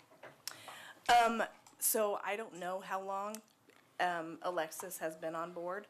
She's been on board since we've been there, but I can definitely get that information. I just think going She just forward- became a partner this last year. I just think working with the same firm, it's a reputable firm, but a rotation, at least on a 5-year basis, of who's the lead auditor, I think is important. Yeah, I think that's something we were hoping to see. I think there's a relatively small pool of people that do this. But yeah, definitely, at least the team makeup we need to see some changes so we get fresh eyes, because that's our accountability tool. mm-hmm. You ready to vote? Councilor Waters, did you vote? Yes, I did. Okay. Do we have a? You want to go back to the vote, Mayor? I do. Did it pass? I didn't get the. Oh, great.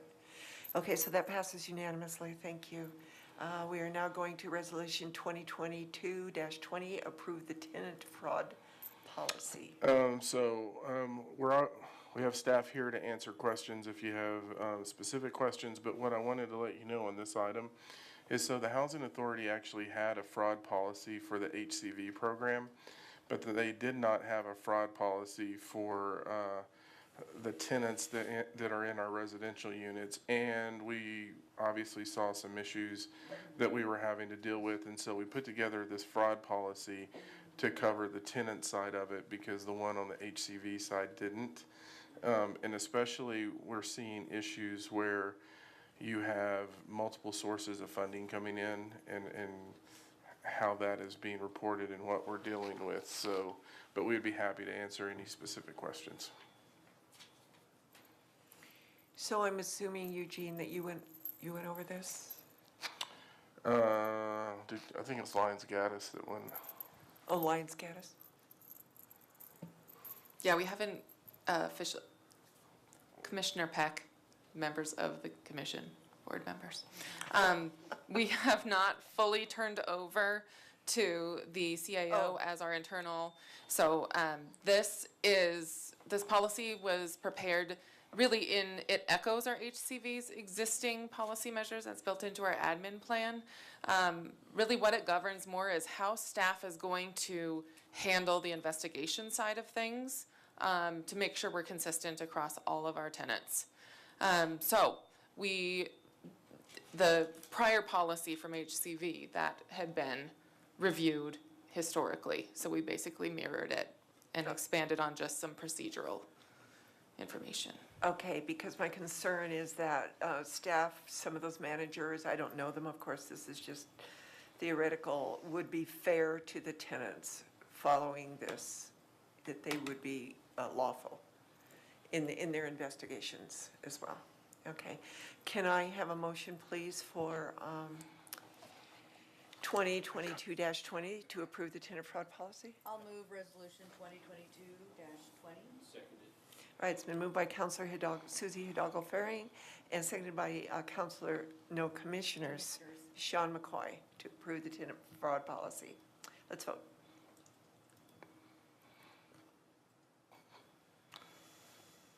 And that passes unanimously? Chair, just to your question on that, so when we talked about roles and responsibilities, as we move through this, we're actually putting that document together, and we'll bring that in January.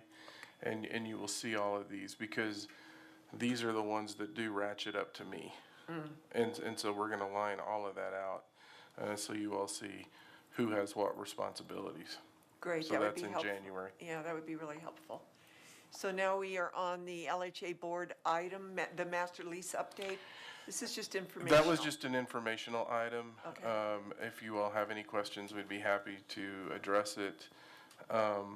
I will say that we have spent some time, so there are addendums to the master lease that we're intentionally focused on. So the crime-free multifamily housing addendum is separate, but that is because we want people to specifically go over that.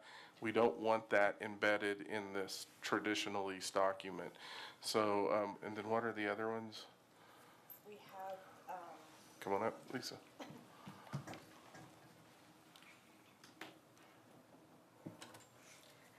the other addendums we have is, sorry, there. We have the VAWA, which is the Women, Violence Against Women's Act that is required by HUD and other affordable agencies. We have the crime-free mold and mildew, which just basically lets the residents know more that they are responsible for letting us know that they're doing their due diligence and they're not just ignoring that, because that's where we find people not reporting small leaks that can turn into larger leaks.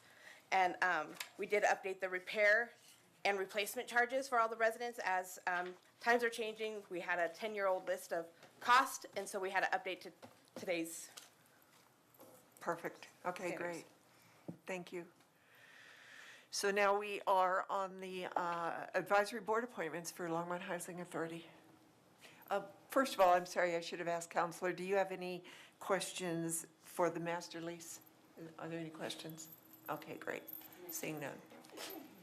Commissioners, oh my gosh. Okay, we have 3 different ballots. You have one that's white, has no highlighting, one that's yellow, and one that's blue. There are 3 terms. So let's go first to the white one, which fills an unexpired vacancy, which was Cameron Grant's seat. That ends June 30th, 2024. So you have a long list of applicants here. If we could first vote on who would fill Cameron Grant's seat. They do have the recommendations, right?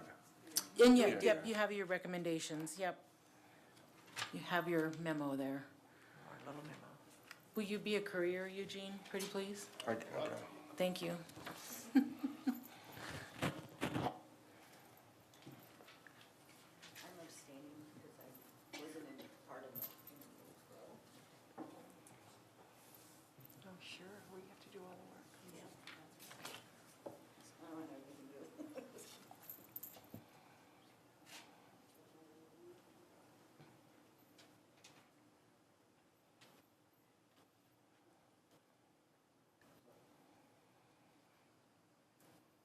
Are we waiting still?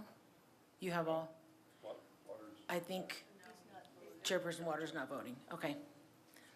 Thank you.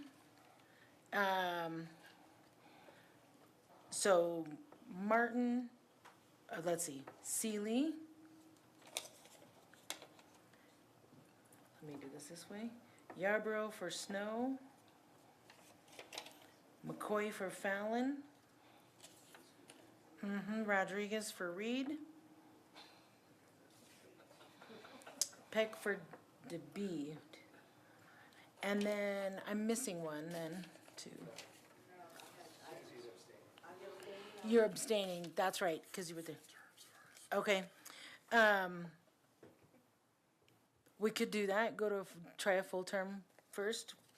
Would it be easier if you all tried the full terms first And then and filled then the vacancy? I mean, there's a lot of vacancies on this board, right? Yeah. Right, they're kind of all vacancies, but, want to do the yellow one first, the 2 regular member terms ending 6/30/2024? No, there's packets that have, I gave you 3 different packets, one has a yellow highlighting. Oh, only the cover sheet has yellow highlighting, but it will have the wrong name, Councilmember Hidalgo Ferring. They will have the wrong name, would you just make sure you write Martin on there?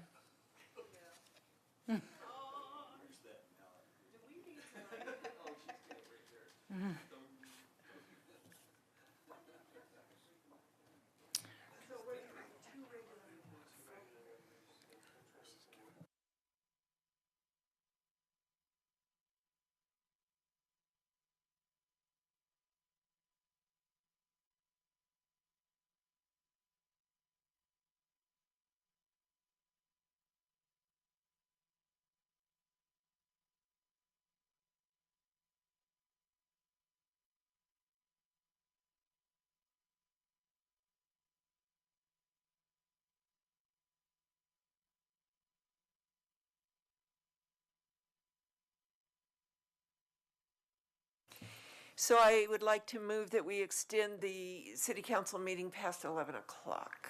Second. This really hurts. Oh, I'm sorry, I need to say this differently.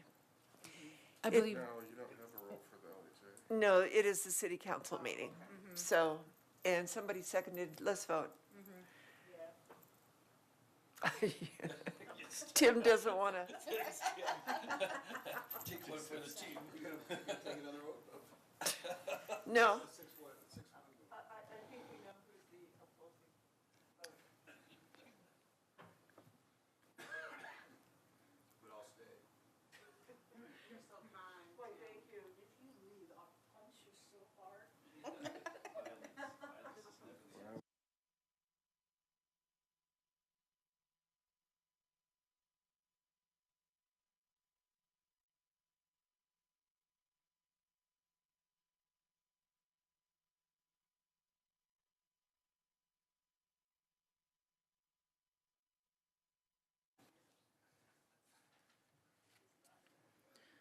all right, for the 2 regular member terms ending 6/30/2024, Martin has Seeley and Reed.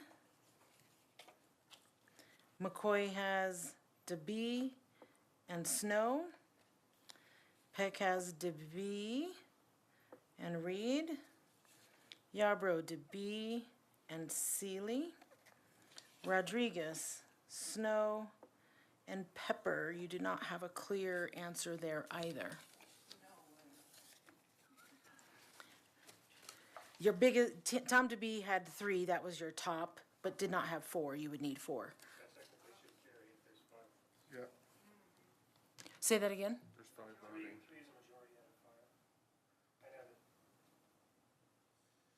there's 5 voting. There's, abstain. I'm looking to Eugene.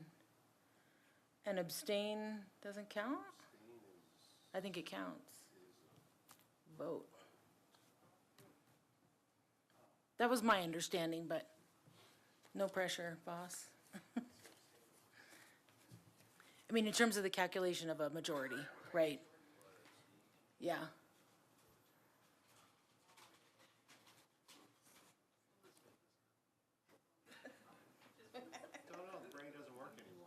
It's not kicking in.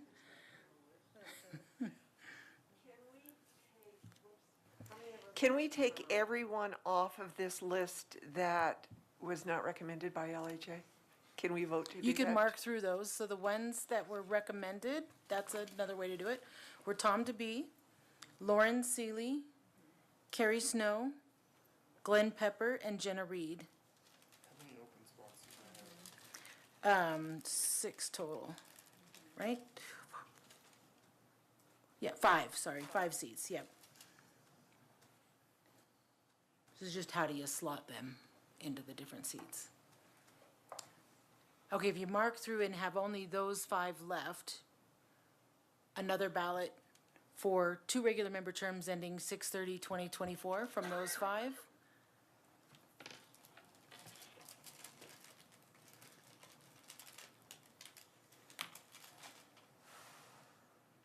We still on the yellow? It doesn't matter.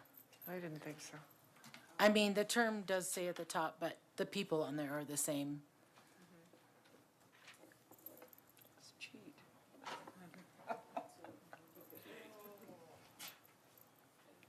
Some of you keep the same votes, I'm changing mine. I change it and then it switches the other way. I'm keeping the same people, I just did 1 and 2, the top 2.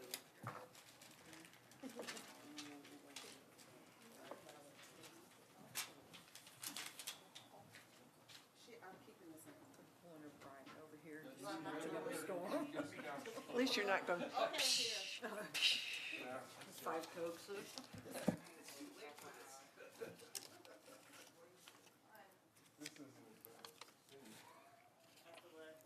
We've seen it more complicated.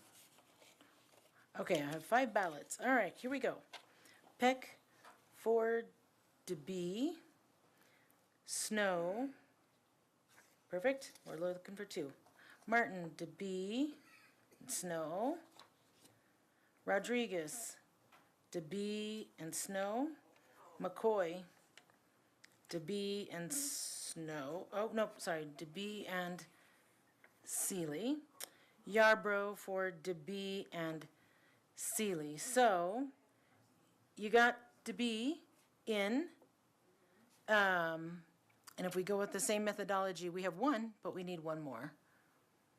So DeBee got 5 votes, Snow got 3, Seeley got 2.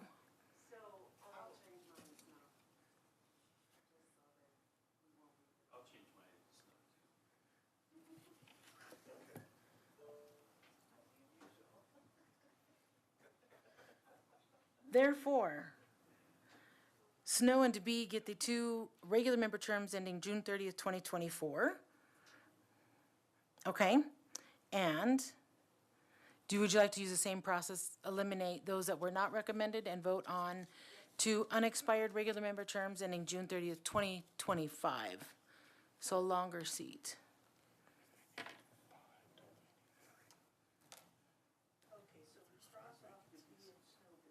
Yeah, we're gonna go back to the unexpired one last.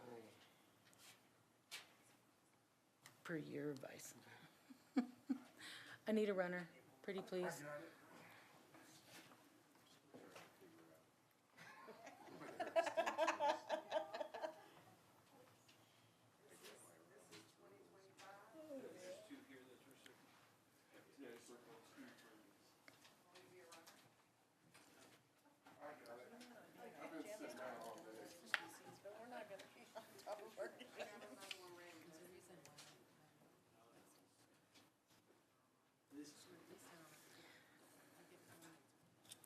Okay.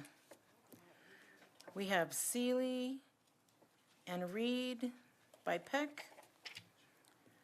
Seeley and Reed Rodriguez. Seeley and Reed Yarborough. Seeley and Reed Martin. Seeley and Reed McCoy. So Seeley and Reed will take the 2 unexpired terms ending June 30th, 2024. Now we just need to fill Cameron's seat. I'm going to let Pepper fill Cameron's. I second it. All those in favor? Thank you very much. We made it through. Thank you, council. Thank you, Dawn. So Or now commissioners. now we're down to commissioner comments. Do we have any comments from commissioners? Seeing none, I will close commissioner comments. And we need to, I move that we adjourn as the Longmont Housing Authority Board of Commissioners and reconvene as the Longmont City Council. That was seconded by Commissioner Martin. All those in favor, raise your hand. And that passes unanimously. We are back now to final call, public invited to be heard. Seeing no one, I will close. Final call, public invited to be heard. Mayor and council comments. Councilor McCoy. Whoops. I just wanted to wish everybody a happy Hanukkah and a Merry Christmas and a Happy New Year. Thank you. Councilor Hidalgo Faring. Okay, thank you. Yes, I wish everyone a happy holidays as well. We made it through our last Last meeting. last meeting of the year. So I do serve as the liaison to the library board, advisory board, and there were some concerns that they wanted expressed around the culture and recreation initiative. And, really just wanting to be, part of the process, possibly looking at the questions ahead of time that go out to the community. That was one that I had said that I would convey. And then there are some concerns over the lack of clarity. We were at a discussion at length on Monday. That was only yesterday, so last night. And they want to be supportive of this. However, there's just a lot of unanswered questions around, I think it was more the lines of what would be the capital improvement, operations, how many branches, what are we looking at? A recommendation that I made to Jeff Friesner was, possibly, when we looked at that grid, where, you had that X amount of dollar that went to library, X amount that went to museum, to even break that down even further for the public. I know you all are looking at that, but for public view, to break down what that means. And it seemed like there was a lot of misinterpretation as well. So, having opportunity to continue the conversation, bringing it back to council for discussion and input. So as we build out the community involvement strategy, we obviously will talk to the impacted boards and commissions as part of that, but we will bring that back. I'll talk to Jeff, and if he wants to invite us to come and talk to the library board meeting, be happy to do that. That would be Work through great, it, so. yeah. Okay, well, thank you. Councilor Waters. Thanks, Mayor Peck. I know I'm going to sound like the Grinch because I haven't wished everybody a Merry Christmas, so I'll do that. Merry Christmas to whoever's listening. But my real question is, I appreciate the correspondence we've had from you, from Zach, and from Jeff in recent days. But it continues to remind me that we have not had a conversation with legislators They're about to go into a legislative session. I have no idea what messages we've sent. I have no idea what legislation they're carrying. Maybe that's just on me. I should just do that individually. But given the behavior that we see, or the decisions that we see in the 20th Judicial District, why are we not having that conversation publicly? And why are we not being clear on what the decisions are and where they're being made that continue to put this community at risk? So I think that is part of your January 10th agenda on bringing the statement back, because I believe that is incorporated. Some of those issues are incorporated in that statement, and we can have that conversation at that point. Okay, You know, so we're not going to have a session with legislators? Oh, no, Sandy's scheduling that, so that as usual, we will have our normal meeting with legislators in terms of going over legislative priorities. Yeah, okay. And so. Okay, for whatever it's worth, we need to have legislators there, or we all need to be around a table in a time where the public is tuned in. I've been saying this, we've been having this conversation for how many months? 6 months, 7 months. And I don't think most of the public is any more aware today, because of what we've done or haven't done, than they were 6 or 7 months ago. And yet, this community is at greater risk today than it was 6 or 7 months ago, in my opinion, based on what we've seen. And not the fault of anybody here. I mean, our guys our folks are doing the best they can do, but it's what's happening in the system that folks don't understand. And it's really frustrating to continue to see that and try to explain to people what's going on. So. Councilor Yarba. Thank you, Mayor Peck. This is not in light of what Councilor Waters was just talking about, but we know that this is the holiday season, and I'll be real brief. This is a holiday season, and usually holiday season come with sometimes depression because of loss of family and everything. I would love for us as counselors to make sure, like on our social media pages or people we care about, to check in on them, because Colorado suicide rate is very high. We're in the top 10 for the state for suicide rate. And I just want to make sure that people know about Supporting Action for Mental Health, which is SAM, and then NAMI, which is the National Alliance on Mental Illness.